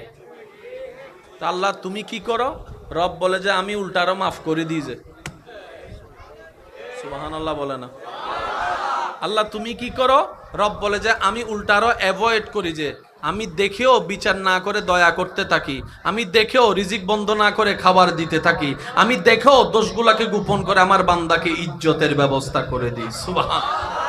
এই মাটির উপরে আকাশের নিচে যত প্রভাবশালী বাদশা, ফেরাউনের মতো বাদশা, ফেরাউনের মতো বাদশা, নমরুদের মতো বাদশা, অথচ এই নমরুদরে আল্লাহ ল্যাংড়া মশা দিয়া পৃথিবী ধ্বংসের পিছনে আমরা দায়ী,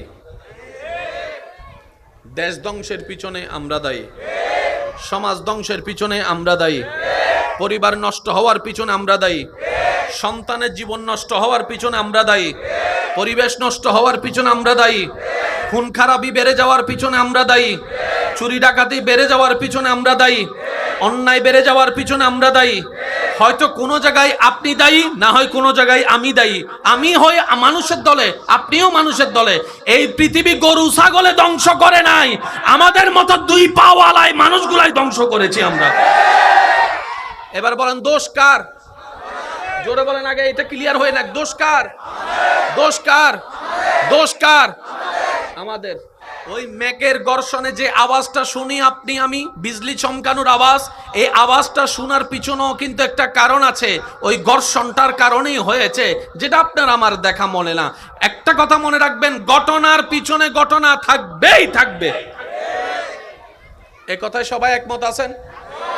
একমত আছেন? এবার একটা ডায়লগ আপনারা প্রায় সময় শুনেন, গাছ লাগান,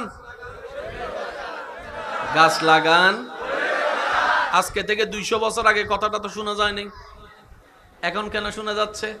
তখন পরিবেশ বিজ্ঞানী বলে পৃথিবী রক্ষার জন্য, ভারসাম্য রক্ষার জন্য গাছের দরকার। তো গাছগুলা গেল কই? তাদের তো পা নাই যে হাইটে হাইটে চলে যাবে। তখন পরিবেশ বিজ্ঞানী বলে হয়তো তুই কাটছস, না হয় আমি কাটছি, না হয় আমার দাদা কাটছে, না হয় তোর দাদা কাটছে। ওই গাছ কাটার কারণে পরিবেশের ভারসাম্য নষ্ট হয়েছে। আজকে ওই দাদা নানাদের ভুলের কারণে আজকে আমরা গ্লোবাল ওয়ার্মিং এর সাজা স্বীকার করছি। আগে আমাদের ঋতু ছিল কয়টা? এখন আছে কয়টা? 6টা আসেনি? কথা কয় না, 6টা আছে। এখন বেশি থেকে বেশি বর্ষা, শীত, গ্রীষ্ম, কিন্তু তিনটাই মারাত্মক। গ্রীষ্ম যখন হয় গরমে ফাটাই ফেলে, শীত যখন হয় কাঁপাই ফেলে, আর বৃষ্টি মামুর তো টিকটিকানা নাই, যে কোনো মুহূর্তে। এগুলার দায়ী কারা? জোরে বলেন, এগুলার দায়ী কারা? নালা নষ্ট করছে কারা? খাল নষ্ট করছে কারা? নদীর পানি নষ্ট করছে কারা? সাগরের পানি নষ্ট করছে কারা? আল্লাহ যা দরকার, যতটুক দরকার সব ডিজাইন করে দিয়েছেন এবং নিয়মে বেঁধে দিয়েছেন। আমরা যেই দিন থেকে নিয়ম অমান্য করা শুরু করছি, আপনি আমি 1 লাখ মানুষ 1 লাখ বছর কথা বলে যত জ্ঞান বুঝাতে পারবো, কোরআন একটা শব্দ দিয়ে সেটা বুঝাই ফেলে। সুবহানাল্লাহ, জোরে বলেন না। একটা জিনিস দেখেন, কোরআন কয় পারা? জোরে বলেন, কোরআন কয় পারা? কয় সূরা? 100। অথচ এই কোরআনে অতীত, বর্তমান, ভবিষ্যৎ সব আছে না নাই? সব রকমের জ্ঞান আছে না নাই? Science, arts, commerce, physics, chemistry, biology, mathematics সব ধরনের জ্ঞান কোরআনে আছে। তো কোরআন 30 পারা না হয়ে কোরআন তো এত বড় হওয়ার কথা ছিল। রব বলে যে তোরা লেখলে এত বড় হইতো। বাণীটা তো আমার, বাণীটা তো আমার। সুবহানাল্লাহ বলেন না। ও বান্দা, তোরা শুধু আলহামদুলিল্লাহ নিয়ে গবেষণা কর, তোদের জীবন অর্ধেক পার হয়ে যাবে। লিল্লাহি রাব্বিল আলামিন নিয়ে গবেষণা করলে তোর দাদা না 14 গোষ্ঠীর জীবন শেষ হয়ে যাবে, আলামিনের ব্যাখ্যা করা শেষ হবে না। অনলি ওয়ান ওয়ার্ড, আলামিন। একটা শব্দ নিয়ে যদি সবাই গবেষণা করে, কালাদারি সাদা হয়ে যাবে, দাঁত সব ফুইরা যাবে, বুড়োইও কবরে চলে যাব। তারপরে শেষ দিন বলবো আলামিনের পরিপূর্ণ ব্যাখ্যা করা আমাদের কারো পক্ষে সম্ভব হয় নাই, হয় নাই, হয় নাই। এটাই কোরআনুল কারীম, এটাই আল্লাহর কালাম। চিৎকার দিয়ে বলেন না সুবহানাল্লাহ। আল্লাহর কোরআনের চমৎকার মজা যদি বুঝতে পারা যায়। মনোযোগ আছে? লা তাকনাতু মির রাহমাতিল্লাহ। মর্জি, বলেন তো এটা কার মর্জি? আরো জোরে বলেন, এটা কার মর্জি? কার মর্জি? আল্লাহর মর্জি। কার মর্জি? এখানে কোনো অপশন, পছন্দ অপছন্দ, চয়েস করার কোনো সিদ্ধান্ত। রব বলে যে এটা আমার সিদ্ধান্ত, তোর মন না চাইলেও মেনে নিতে হবে। সন্তান ছোট, বাপ মারা গেছে, কার কি করার? কারো কিচ্ছু করার। আন্দোলন করেও কোনো লাভ, মামলা করেও কোনো লাভ। আজকে একটা জিনিস মনে রাখবেন, যার বুঝ যত সুন্দর তার জীবন তত সুন্দর। সুবহানাল্লাহ। যার মন যত পরিষ্কার তার চিন্তা তত সুন্দর। যত ঝামেলা আপনি দেখেছেন, দেখছেন আপনার চতুর্পাশে, সমস্ত ঝামেলার জন্য আমি দায়ী, আপনি দায়ী, আমরা দায়ী, সবাই দায়ী। যৌতুকের পক্ষে কে কে আছেন? আছে কেউ? এবার যৌতুক আমাদের সমাজের জন্য কি ন্যায় না বিষ? এই যৌতুক তো কেউ না কেউ শুরু করছিল, এই ডিজাইনটা, বলেন না রে ভাই? ওই ডিজাইন যেদিন শুরু হয়েছে সেদিন যদি গলা চিপে ধরা যেত, আজকে হাজার মেয়েদের বিবাহ বন্ধ হয়ে থাকতো না যৌতুকের কারণে। কথা বলেন ঠিক কি না? হাজার হাজার যুবতী আমার বোনেরা ফাঁসির কাস্টে জুটত না, নিজের আত্মহত্যা করত না এই যৌতুকের কারণে। যতগুলা হত্যা হয়েছে এগুলার পিছনে আপনিও দায়ী, আমিও দায়ী, আমরাও দায়ী। এবার আমি বলবো, আপনারা শুধু একমত হবেন কি হবেন না আপনার ব্যক্তিগত ব্যাপার, আমি বলে যাচ্ছি, শুধু মিলাবেন। আমার কথাকে অন্যভাবে নিবেন না। প্রতিটা ঘটনার পিছনে একটা ঘটনা থাকে, প্রতিটা ঘটনার পিছনে একটা ঘটনা থাকে, এটা আপনার মেনে নিতেই হবে। ঘটনা ছাড়া কখনো রটনা হয় না। আরো জোরে বলেন না, আরো জোরে বলেন। ওই দোষীকে, অপরাধীকে, তো অপরাধীর সাজা আছে না নাই? এবার বলেন, আপনার ঘর যদি কেউ ভাঙচুর করে আপনি কি দিবেন? মামলা। বলেন কি দিবেন? যারা ভাঙচুর করছে তাদের যদি চিনেন, চিনার নামে মামলা, যদি না চিনেন অজ্ঞাত মামলা। কেন মামলা উনি নিবে? তখন পুলিশ বলবে উনি তো ঘরের মালিক, সম্পদটা ওনার, রক্তটা ওনার, পরিশ্রমটা ওনার, সময় ব্যয় হয়েছে ওনার, সুতরাং ওনার হক নষ্ট করার অধিকার কারো। এবার বলেন, জমিন কার? নদী কার? সাগর কার? গাছ কার? বাগান কার? জঙ্গল কার? আকাশ কার? মেঘ কার? তো এগুলার যে আমরা নষ্ট করছি, আমাদের নামে যে মামলা হয় নাই, হয়েছে না মামলা? ওই মামলা সাজা কিন্তু আমরা ভোগ করছি। আশা করি বুঝতেছেন কিছুটা। কোনো না কোনো জায়গায় কিন্তু আমরা সবাই মামলার শিকার, আর সেই মামলাটা হয়েছে রবের দরবারে। বরং আল্লাহ কি করেছেন? নমরুদরে আল্লাহ ধ্বংস করছে। রব বলে যে কে যাবি? ফেরেশতা বলে যে আল্লাহ আমরা প্রস্তুত। মশাই ডাক দিয়ে বলে আল্লাহ সব কাজ তাদেরকে দিবা, আমাদেরকে বানাইছো কেন? আমাদেরকে একটা দায়িত্ব দাও না, তোমার পক্ষে যেন কিছু কাজ করে নিজেও গোলাম হতে পারি। রব বলে যে মশা পারবি? আল্লাহ তুমি দয়া করলে। আওয়াজটা আরেক বড় লাগবে ভাইয়া। ইয়া রব তুমি যদি দয়া করো তাইলে পারবো, আর তুমি দয়া না করলে জিব্রাইলও পারবে না। রব বলে যাচ্ছে যা, দায়িত্ব তোদেরকে দিলাম। এবার রবের সৃষ্টির মধ্যে ছোট মশা জাতির দায়িত্ব দিছে। এবার মশার লিডারে বলে এই মশার বাহিনী মিটিং এ আসো। সবাই সবাই আসছে, লেঙ্গাই একটা লেঙ্গা আইছে। মশা বাহিনী প্রস্তুত। বসে বলে যে কে যাবি? আল্লাহর পক্ষ থেকে দায়িত্ব আসছে। ল্যাংরাইয়া হয় আরো 10 সুযোগ আয় যায়। ল্যাংরাইয়া বলে রব যেহেতু হুকুম করছে, আমি ল্যাংরার আর কোনো ভয় নাই, আমারে দেন, আমি যাই। তো মিস্টার ল্যাংরা রাজমহলে ঢুকছে, সুন্দর করে নাকের সামনে গেছে, সেও টাইম মোতাবেক। ল্যাংরাইয়া বলে আমার আর কষ্ট করে ঢুকা লাগে নাই, তুই তো আমারে ঢুকাই দিছস। এবার ভিতরে যাইয়া ওই একটা বাঙ্গা যেটা আছে ওইটা দিয়ে সুন্দর করে হালকা হালকা গুতায়, হালকা হালকা। ইতে কয় আমার এখানে বাড়ি মারলে ভাল লাগে, শেষ পর্যন্ত কয় জোতা মারলে ভাল লাগে। শেষ পর্যন্ত যাদেরকে সে জুলুম করছে ওই সমস্ত মানুষ এসে তার মাথায় জোতা বাড়ি শুরু করছে।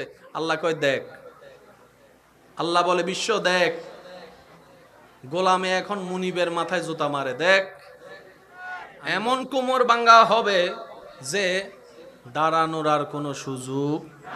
আচ্ছা এই আইন কি শুধু আমার জন্য, আপনার জন্য, আমাদের জন্য না? সবার জন্য। আরো জোরে বলেন কার জন্য?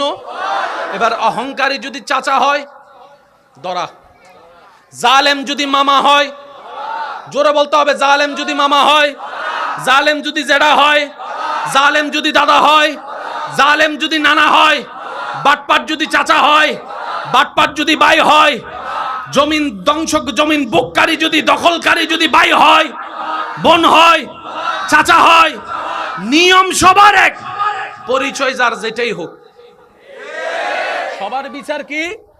বলে না সবার বিচার কি? আমার অনেক ভাইয়েরা বলে এত জুলুম করে সে, এত অন্যায় করে, আল্লাহ তারে ধরে না কেন? উত্তরটা জেনে নেন। আল্লাহ তারে ধরবে ধরার সময় আসলে। আপনার আমার টাইমে আল্লাহ ধরবে না। কথা বলে না। আপনার আমার মন মতো টাইমে আল্লাহ ধরবে না, আল্লাহ আল্লাহর সময়ে ধরবে। আর আল্লাহর সময়টা কখন? আল্লাহ পাক বলে আমার সময়টা হচ্ছে উপযুক্ত সময়, যে সময় ধরলে তার কোমর এমনি ভেঙে যাবে, জনগণ দশের সামনে তার চোখ এমনি নিচু নেমে যাবে। আল্লাহর দরার থেকে কেউ বাঁচার কোনো উপায়? এবার আপনি মানেন না মানেন, এটাই সত্য। আমি কি বুঝাতে পারছি কথা? মানেন না মানেন, এটা মেনে নিতেই হবে। তো মানা দুই প্রকার, একটা হচ্ছে বাধ্য হয়ে মানা। রব বলে যে আমি সেটা পছন্দ করি না, তো ইয়া রব তুমি কেমন মানা চাও? রব্বে বলে যে, রব্বুল আলামিন বলে আমি চাই আমার বান্দা কোন প্রকার ঠেকা বয় ছাড়া আমি রবের মহব্বতে আমার আদেশকে মেনে নিবে। এটাকে বলা হয় মুসলমান। তাসলিম, আসলাম না, তাসলিম মুসলমান। তাহলে আল্লাহর গজব থেকে বাঁচতে গেলে আমাদেরকে কিছু নিয়ম মানতে হবে। তার মধ্যে একটা নিয়ম হচ্ছে জালেম হওয়া যাবে না। জালেম হওয়া যাবে না। এবার জালেম কখন হয়? জুলুম কাকে বলে শুনেন। এটা কি থাকবে কোথায়? এই টুপিটা, মাথার টুপিটাকে কেউ যদি হাঁটুতে রাখে এটা জুলুম। একটু বুঝবেন, আমি যত সহজে বলা যেতে পারে আমি চেষ্টা করছি। ওলামায়ে কেরাম এবং যত মুরব্বী আছেন ওনাদের দোয়াকে মাথার উপর ছাদ বানিয়ে, টুপিটা মাথার, এটা হচ্ছে ন্যায়। এটা কি ন্যায়? এইটাকে যদি আমি হাঁটুতে রাখি, হাঁটুতে ব্যবহার করি, এটার নাম জুলুম। এটার নাম কি? একজনে ভাত খেতে পারবে 1 প্লেট, তাকে যদি আপনি জোর করে 3 প্লেট খাওয়ান, ভালোবাসা না জুলুম? এই তো বুঝতেছেন তো, একটু জোরে জোরে বলেন, আরো জোরে বলেন। একজনে 2 বস্তা সেমিট আলগাতে পারে, তাকে আপনি 5 বস্তা চাপাই দিলেন, আরো জোরে বলেন, আরো জোরে বলেন। একজনে 10 ইঞ্চি জায়গা পায়, আপনি তাকে 2 ইঞ্চি দিলেন। একজনে লোড নিতে পারে 5টা শব্দের কথা, আপনি তাকে 1000 শব্দের বকা দিয়ে দিলেন। সবাই রবের বান্দা, আর সব বান্দার জন্য রব এক। রব সবাইকে স্বামী স্ত্রী চোখে দেখে না, রব সবাইকে বান্দা হিসেবে দেখে। বান্দা, এটা রিক্সাওয়ালা হোক, সিএনজি ওয়ালা হোক, যেওয়ালা হোক। আর মজলুমের দোয়া সর্বদা কবুল। মজলুমের দোয়া কবুল। বলেন মজলুমের দোয়া। এবার জামাই যদি জুলুম করে, জামাই হলো জালেম, বউ হলো মজলুম। এবার এই দুইজনের ভিতরে, দুইজনের মধ্যে আল্লাহ কার পক্ষে? জালেমের পক্ষে না মজলুমের পক্ষে? বউয়ের পক্ষে আল্লাহ, কারণ বউ মজলুম। এতটুকু ক্লিয়ার? আর নবী বলে মজলুমের দোয়া আল্লাহর দরবারে কবুল। মজলুমের কোটাটা এমন একটা কোটা, যে কোটায় ভিতরে কেউ দোয়া করলে রব বলে যে কবুল। এখানে আর কোনো দরখাস্ত, আর কোনো কিছু প্রশ্ন করার দরকার নাই। এবার আসেন, এই হিসাবে আমরা সবাই কিভাবে? মা বাবা টাকা দিছে পড়ার জন্য, সে টাকাটা আপনি আমি মা বাবার গামের উপার্জনকৃত টাকা কোচিং এর নাম দিয়ে নিয়ে পার্কে যাওয়া হয়েছে, সেখানেও সন্তান জালেম। কথা বলেন। গাইডের নাম দিয়ে টাকা নিয়ে ঘুরতে যাওয়া হয়েছে, জালেম বলেন না? শুধু যে একদিকে জালেম না, জালেম আমরা অনেক দিকে জালেম। সেজন্য বলেছি আমরা সবাই কিন্তু মূলত জালেম।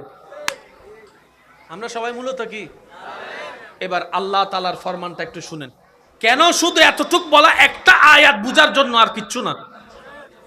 এবার বলেন আমরা সবাই জালেম। বলেন আমরা সবাই জালেম মানে পাপী, জালেম মানে অপরাধী, জালেম মানে আসামি, জালেম মানে সাজাপ্রাপ্ত, জালেম মানে কষ্টে থাকার যোগ্য।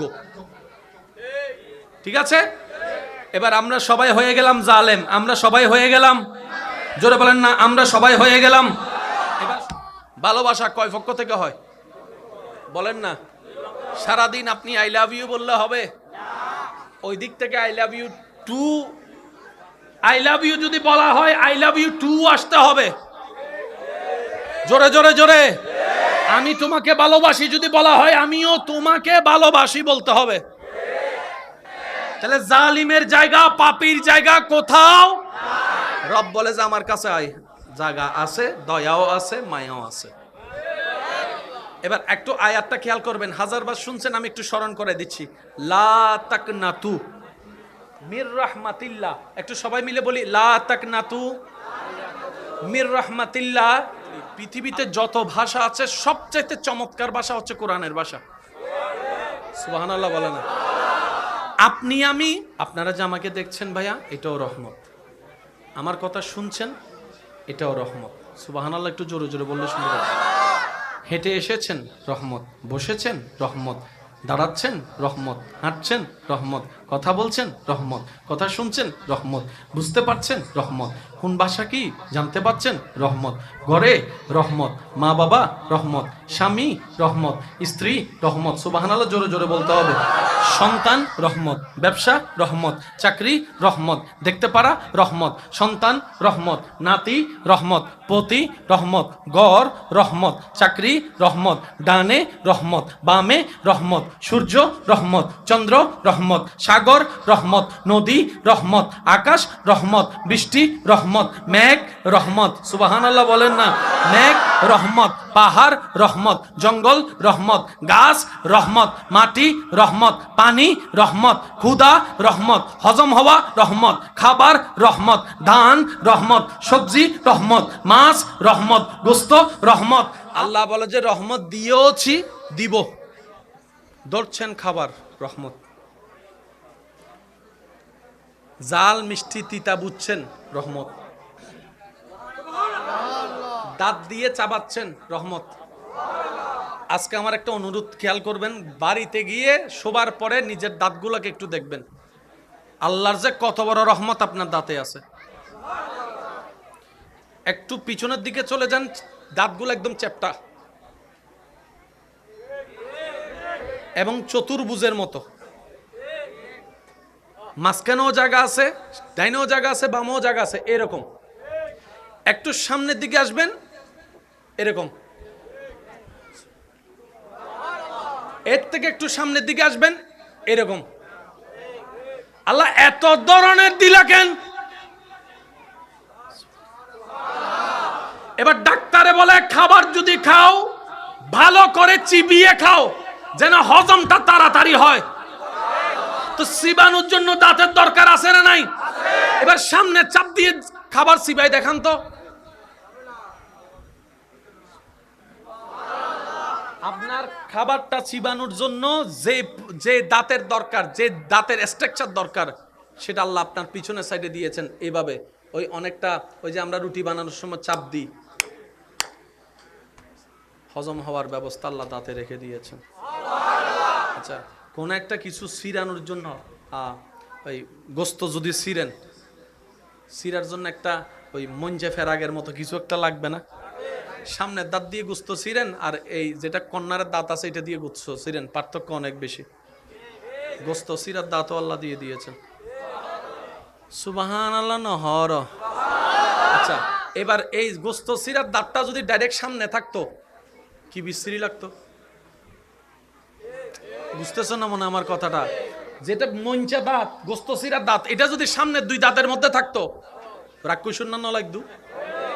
আল্লাহ পাক বলে যে না, তোকে দেখতে সুন্দর লাগবে না, তাই আমি তোর মুখের সাথে, ঠোঁটের সাথে, নাকের সাথে ম্যাচিং করে যে রকম দাঁত যায়, আমি সেই দাঁতটাই তোর ফ্লোরের মধ্যে সামনের দিক দিয়ে এনে দিয়েছি।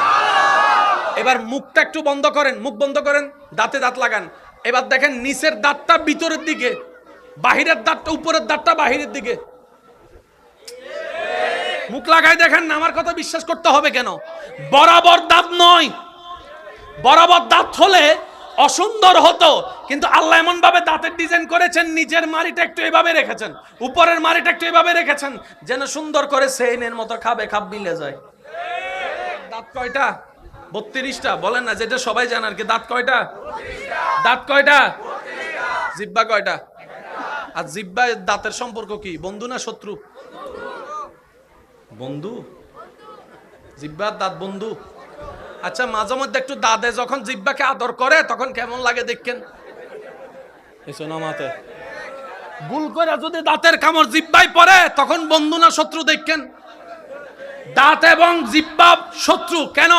দাঁত হচ্ছে শক্ত, জিহ্বা হচ্ছে নরম। তো শক্ত আর নরম তো বন্ধু হতে, বাঘ আর হরিণ তো বন্ধু হতে, দাঁত শক্ত আঘাত দেওয়া, জিহ্বা নরম, এটা বন্ধু হতে পারে না। আল্লাহ তাআলা আপনার এতগুলা দাঁতের মাঝখানে সেই জিহ্বাটাকে কিভাবে সেটিং করছেন, আপনি মুখটা বন্ধ করলে দেখবেন এই জিহ্বাটা চাইলে আপনি যখন ঠোঁট দিকে বের করেন অনেক লম্বা হয়ে যায়। আপনি যখন এটা বের করে অনেকে দেখবেন কয় জিহ্বা দিয়ে নাক ধরত, নখেলে ভাল্লা রেন্ডে, জিহ্বা দিয়ে নাক ধরত, সেও সুন্দর করে জিহ্বাটা বাইর করে নাক ধরার চেষ্টা করে। অনেকে পারে না, কিন্তু অনেকে দেখবেন যে নাক পর্যন্ত লাগাই ফেলে। যার জিহ্বা নাক পর্যন্ত লাগে, এই জিহ্বা তো মুখে আটার কথা নয়।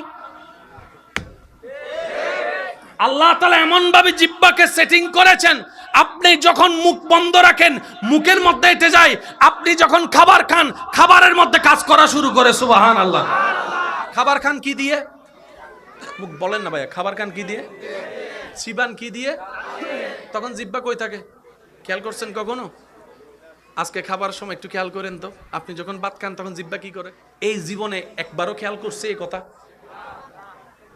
এই জীবনে জিহ্বার কাজটা কি কখনো খেয়াল করছি? আজকে খেয়ালও করবেন, আল্লাহ শুকরিয়াও করবেন। আর একটু জোরে বলেন না। এবার আসেন, কথা বলার জন্য জিহ্বার দরকার আছে না নাই? জিহ্বার কাজটা কি? শব্দ বানাই দেয়। আলিফ, বা, ক, আমার, তোমার, এটা জিহ্বার কাজ। আর যার জিহ্বা নাই, আ আ, আর জিহ্বা আছে দাঁত নাই, অবাদে কান অপবই। কথা বলে না রে ভাই। জিহ্বা আছে দাঁত নাই, বাবা বাবা শুনি তো। আর দাঁত আছে জিহ্বা নাই, ও আ করবে, কিন্তু আপনি ভাষাও বলতে পারছেন, খাবারও খেতে পাচ্ছেন।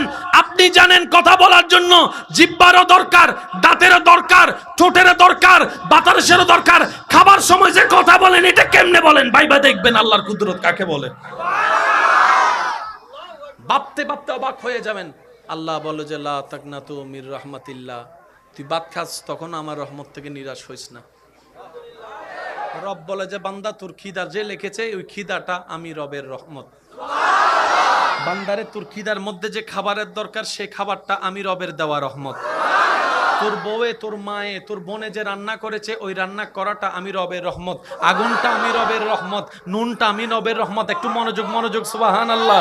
তোর যে মশলা লাগবে মশলাটা আমি রবের রহমত, দুনিয়াটা আমি রবের রহমত, আমি রবের রহমত। তোর যে রান্নার যে সরঞ্জাম সবগুলাই আমি রবের রহমত। তোর বউয়ে, তোর বোনে, তোর মা যে রান্না করার পরে একটুখানি মজা হয়েছে কিনা জিহ্বা দিয়ে চেটে দেখেছে, ওই জিহ্বার স্বাদটা আমি রবের দেওয়া রহমত, আমি রবের দেওয়া রহমত। সুবহানাল্লাহ। চুল পড়েছে কি পরে নাই, ময়লা পড়েছে কি পরে নাই দেখার জন্য যে চোখটা, এই চোখটা আমি রবের দেওয়া রহমত। সুবহানাল্লাহ। তুই যে খাবারটা তোর সামনে এনেছে ওই খাবার আনাটা আমি রবের দেওয়া রহমত। সুবহানাল্লাহ, সুবহানাল্লাহ। তুই যখন প্লেট নিয়ে বসেছিস এটা আমার রহমত, তুই যখন চোখে দেখছিস এটা আমার রহমত, তুই যখন হাত দিয়ে ধরছিস এটা আমার রহমত, তোর আঙ্গুল যে ধরছিস এটা আমার রহমত, তুই যে নলা বানায় মুখে নিলি এটা আমার রহমত, তুই যে জিহ্বার স্বাদ নিলি এটা আমার রহমত। সুবহানাল্লাহ বলতে থাকি না? জিহ্বাটা দিয়ে যদি স্বাদ দিলি এটা আমার রহমত, দাঁত দিয়ে যে তুই চিপলি এটা আমার রহমত। তুই যে খাবারটা চিবানোর পরে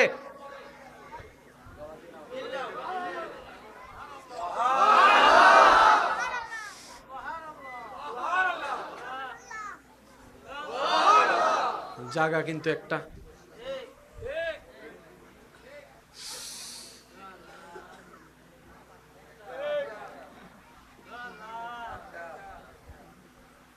পানি আর নিঃশ্বাস তো শত্রু, খাবার আর নিঃশ্বাস তো শত্রু। এক জায়গা দিয়ে আপনি পানি খাচ্ছেন, নিঃশ্বাসও নিচ্ছেন, কি রে এটা কিভাবে সম্ভব, এটা কিভাবে সম্ভব? ডাক্তারের কাছে যাই জিজ্ঞেস করলেন, ডাক্তার খাদ্য নালী আর নিঃশ্বাস নালী কি এক? ডাক্তাররা বলে যে না না, এটাই তো বড় আল্লাহর কুদরত। কিভাবে? কণ্ঠনালীর পরে গিয়ে আল্লাহ দুইটা নালীর ব্যবস্থা করেছেন, একটা ডাইরেক্ট ফুসফুস হয়ে আপনার নিঃশ্বাসের সম্পর্ক, নিঃশ্বাসের সম্পর্ক, সুবহানাল্লাহ। আর একটা নালী পাকস্থলী হয়ে আপনার ক্ষুধার খাবারের সম্পর্ক। আপনি যখন পানি খান সেটা অটোমেটিক, কোনো প্রকার সেখানে ডাইমেনশনের কম্পিউটারের ব্যবস্থা নাই। পানি যখন খান সেটা খাদ্যনালী দিয়ে চলে যায়, খাবার যখন খান খাদ্যনালী দিয়ে চলে যান। আবার যখন খাবারের মাঝখানে আপনি নিঃশ্বাস নেন, তখন নিঃশ্বাস নালী চালু হয়ে যায়। কোন একটা খাবারের যদি একটা বিন্দু খাবার যদি আপনার নিঃশ্বাস নালীতে পড়ে, নিঃশ্বাস বন্ধ হয়ে যাবে, নিঃশ্বাস আটকায় যাবে। আপনি আমি খেয়ালও করি না, প্রতি সেকেন্ডে আল্লাহ তাআলা আমাদের খাদ্য নালীরও খেয়াল রাখে, নিঃশ্বাস নালীরও খেয়াল রাখে। সেজন্য আপনি পানি খাওয়ার সময় নিঃশ্বাস নিতে পারবেন না। দেখেন, আপনি খাবার সময় যত বড় কিছু হন না কেন, আপনি অক্সিজেন নিতে পারবেন না। এবার সিস্টেম কি, যখন বান্দা খায় তখন আল্লাহ নিঃশ্বাস নালীর উপরে একটা ঢাকনা বসায় দেয়।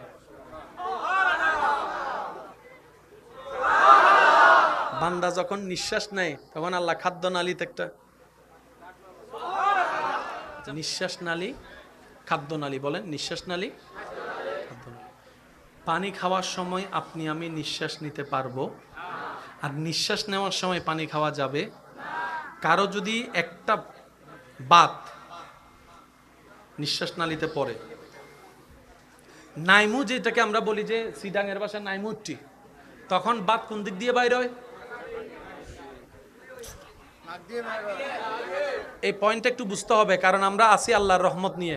কোন শব্দ নিয়ে আছি আমরা? এই একটা শব্দ যদি বুঝতে পারি, আমাদের দুনিয়াও সুন্দর হয়ে যাবে, আখিরাতও সুন্দর হয়ে যাবে। সুবহানাল্লাহ। নাইম উঠলে খাবার কোন দিক দিয়ে বের হয়? আচ্ছা, মাঝে মধ্যে নাকে ড্রপ দিলে মুখে, তার মানে মুখের সাথে নাকের একটা সম্পর্ক আছে। কিন্তু এখনো পর্যন্ত আপনি খাওয়ার সময় যদি সব খাবার যদি নাক দিয়ে বাইর হইতো, অবস্থা কি হতো বলেন না? 12টা বাজতো না? আপনি যখন খাবার খান তখনও আল্লাহ তাআলা এইটা মেনটেন করে আপনাকে রহমত করে। আর একটু জোরে বলি, জোরে জোরে জোরে।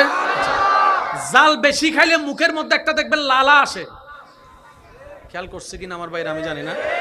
বেশি জাল খেলে দেখবেন মুখের মধ্যে লালা আসে। তখন বেশি জাল খেলে আমরা কি করি? তাড়াতাড়ি চিনি খুঁজি।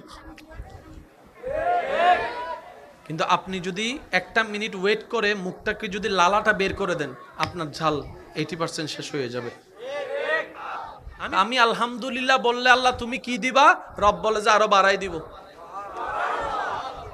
এই শব্দটা আমরা সবাই জানি, শুকরিয়া করলে আল্লাহ আরো কি দিবে। কিন্তু এই বাড়াই দেওয়ার শব্দটা যে কত বাড়াই, কখনো খেয়াল করছেন? বলেন আলহামদুলিল্লাহ। কয় সেকেন্ড লাগছে? বিজ্ঞানের ভাষায় বললেন ন্যানো সেকেন্ড। 1 সেকেন্ডেরও কম, 1 সেকেন্ড লাগে নাই। আলহামদুলিল্লাহ।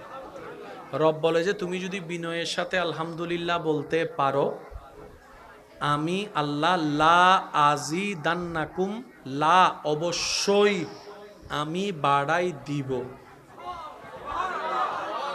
ভাইয়া একটু মনোযোগ দিবেন। লা আজিদান্নাকুম, তুমি যদি শুকরিয়া করো আমি আল্লাহ বাড়াই দিব।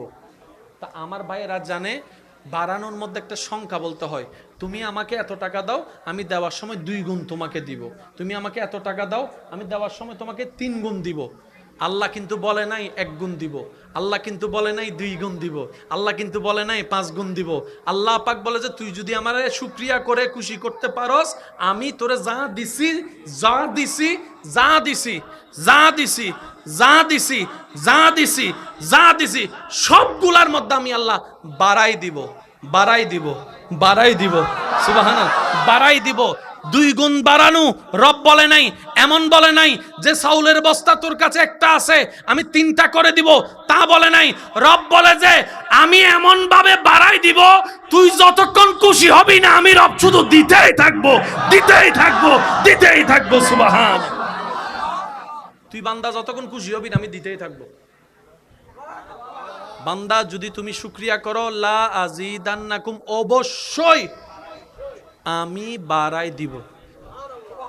অবশ্যই শব্দটা যদি রব ব্যবহার করে তাহলে অবস্থাটা কি চিন্তা করে দেখেন।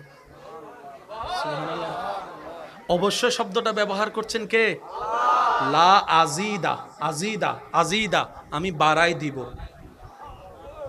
বান্দা তুই যতক্ষণ খুশি না হস, আল্লাহ কি করলে দিবা? রব বলে যে শুকরিয়া করলে। আল্লাহ কি বিষয়ে শুকরিয়া করব? রব বলে যে আমার রহমতের বিষয়ে। এবার আপনার রবের রহমত আপনি যেটাগুলাকে চিনেন সবগুলা নিয়ে শুকরিয়া করতে থাকেন। আপনার আপনার অ্যাকাউন্টে বাড়বে নিশ্চিত।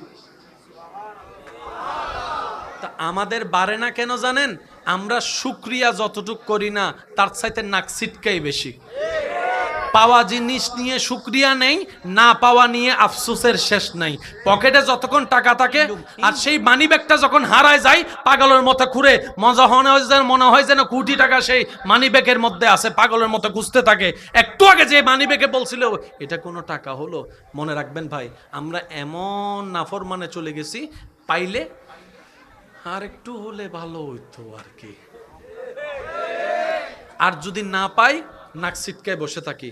দাওয়াত পাইলে ও দিছে আর কি, এমনি দাওয়াত একটা দিছে আর কি ফরমাল। আর যদি দাওয়াত না দেয় পুরো এলাকায় খবর দেয়, দেখছস ওর মাইয়ার বিয়ে, আমাকে একবার দাওয়াত দেয় নাই, আমাকে একবার দাওয়াত দেয় নাই। এইগুলার কারণে আমরা রবের বান্দা হয়েও পাওয়ার কোটা আমাদের বাড়ছে না। কেন?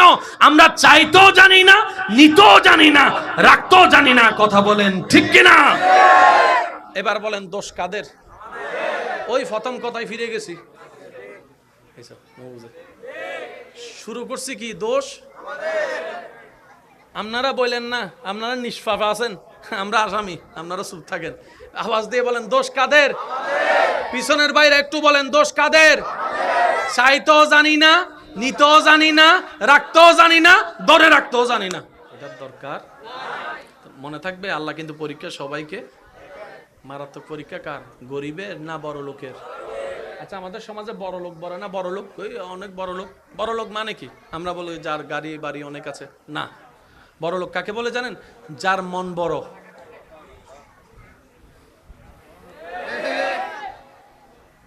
আমি মনে বুঝাতে ব্যর্থ হচ্ছি আপনাদেরকে। বড় লোকের অর্থ হচ্ছে যে যার মন বড় সে বড় লোক। আর যার সম্পদ আছে কিন্তু হাত দিয়ে এক ফোঁটা পানি পড়ে না, তারা কি আপনি বড় লোক বলেন নাকি কিপটা বলেন? রবের রহমত শব্দটা কোথায় ছিল? রবের। যদি শুকরিয়া করো কি করে দিবে আল্লাহ? একটু সবাই মিলে বলেন কি দিবে? এই বাড়ানোটা কত কেজি, কত মাইল, কত টন? তো আল্লাহ কাকে কতটুক দিবে? রব বলে যে আমাকে যতটুক বলে খুশি করতে পারবে তাকে আমি ততটুক দিব। তাহলে এখানে মেন দায়িত্ব হচ্ছে পাওয়ার জন্য শর্ত আল্লাহকে খুশি করা। এবার আপনি আপনার রবকে কিভাবে খুশি করবেন এটা আপনার ব্যক্তিগত ব্যাপার। আমি কি বুঝাতে পারছি? মনে করেন আমি বলি বান্দার শুধু একটাই কাজ, রবকে খুশি করে কবরে যাওয়া। আর কোনো কাজ বলেন না, আর কোনো কাজ? কোন বান্দার জীবনে দেওয়া একটা সিজদা যদি রবের দরবারে কবুল হয়ে যায়, এটাই তার জীবনের জন্য কাফি হয়ে যাবে। এই যে আমার মা বোন রান্না করতেছে, বলেন না, আমার মা বোন রান্না করে না, পরিবারের সবাই খায় না, এটাও সওয়াব। সুবহানাল্লাহ। এটাও কি? কেন? আল্লাহর বান্দাদেরকে রান্না করে খাওয়াচ্ছে। স্বামী হোক, বাপ হোক, ভাই হোক, সন্তান হোক, এটা দেখার বিষয় না। বান্দাগুলা কার? এই যে রান্না করে খাওয়াচ্ছে, এটা ওনার জন্য সওয়াব। কোন মা বোনের এ রান্না করাও যদি রবের কাছে পছন্দ হয়ে যায়, এটার বেনিফিটও আল্লাহ ওনাদেরকে দান করবেন। রাস্তা দিয়ে যাচ্ছেন, কেউ রাস্তা চিনে না, পথ ভুলে গিয়েছে, আপনি সঠিক রাস্তাটা দেখাই দিয়েছেন, এটাও আপনার হাসরে নাজাতের কারণ হয়ে যেতে পারে। কেউ তৃষ্ণার্ত বুক ফেটে যাচ্ছে, ঘর থেকে একটু ঠান্ডা পানি এনে দিলেন কিংবা পানি এনে দিলেন, এটাও যদি রবের কাছে পছন্দ হয়ে যায়, আপনার পুলসিরাতের রাস্তা সহজ হয়ে যাবে। এক কথায় মনে রাখবেন, বান্দার কাজ আল্লাহকে খুশি করা। আওয়াজ দিয়ে বলেন, বান্দার কাজ আল্লাহকে কি করা? বান্দার কাজ আল্লাহকে কি করা? বান্দার কাজ আল্লাহকে কি করা? তো খুশি করার জন্য কিছু কাজ নিয়ম জানার দরকার আছে না নাই? ওই নিয়মগুলা বান্দাকে শিখাই দেওয়ার জন্য প্র্যাকটিক্যাল থিওরিক্যাল আল্লাহ যাকে আল্লাহর পক্ষ থেকে পাঠিয়েছেন ধরাতে, তিনিই নবী রাহমাতুল লিল আলামিন।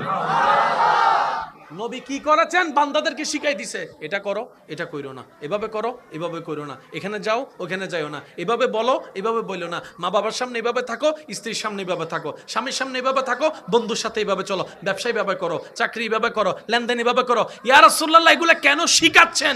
নবী বলে যে এগুলো আমি সেগুলাই শিখাচ্ছি যেগুলা রব পছন্দ করবে, ওই নিয়মটা যদি তুমি চলতে পারো। সুবহানাল্লাহ। ফ্যাঁসের কিছু আসেনি, কোনো জামিলা টামিলে আল্লাহ পাক আমাদেরকে জামিলা মুক্ত জীবন দান করুন। আজকে এখান থেকে একটা আবদার করতে চাই,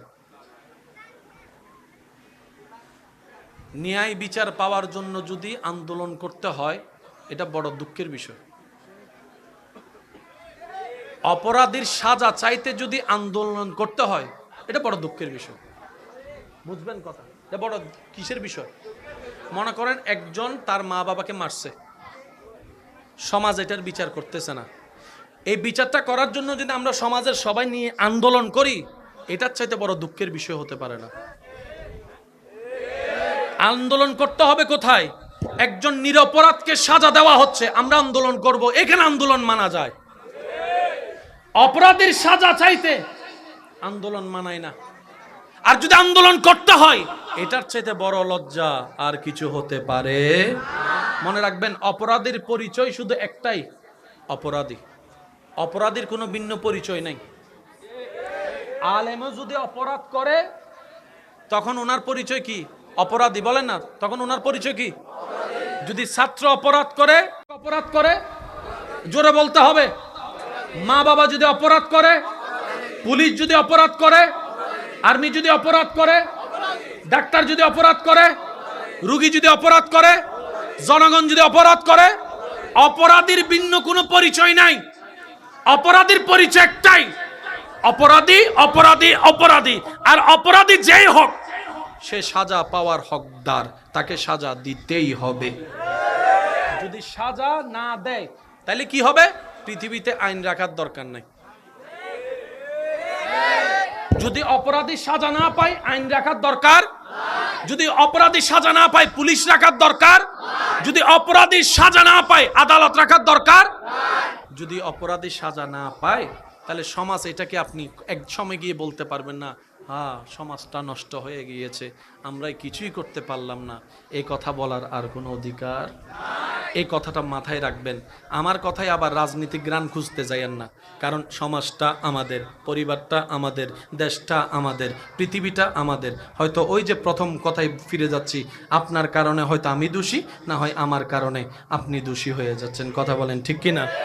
সেজন্য এই সমস্ত বিষয়ের মধ্যে এখানে পক্ষপাতিত্ব করার দরকার নেই। অপরাধী বাস অপরাধী। যেমন সন্তান যদি অপরাধ করে, মা বাবা যদি লাই দেয়, এই সন্তান বেয়াদব হবেই হবে নিশ্চিত। রহমত পাওয়ার জন্য আমাদেরকে আদবদার হতে হবে। রহমত পাওয়ার জন্য আমাদেরকে ন্যায়ের সাথে থাকতে হবে। রহমত পাওয়ার জন্য আমাদেরকে একটু ভদ্র হতে হবে। রহমত পাওয়ার জন্য সুন্দর মন নিয়ে রবের দরবারে শুকরিয়ার সিজদা আদায় করতে হবে। নবীকে মন থেকে ভালোবাসতে হবে। আহলে বায়ত সাহাবায়ে কেরামের প্রতি তাজিম রাখতে হবে। ওলি আল্লাহর আদর্শে চলতে হবে। রহমত তারপরেই আসতে থাকবে। কথা বলেন ঠিক কিনা?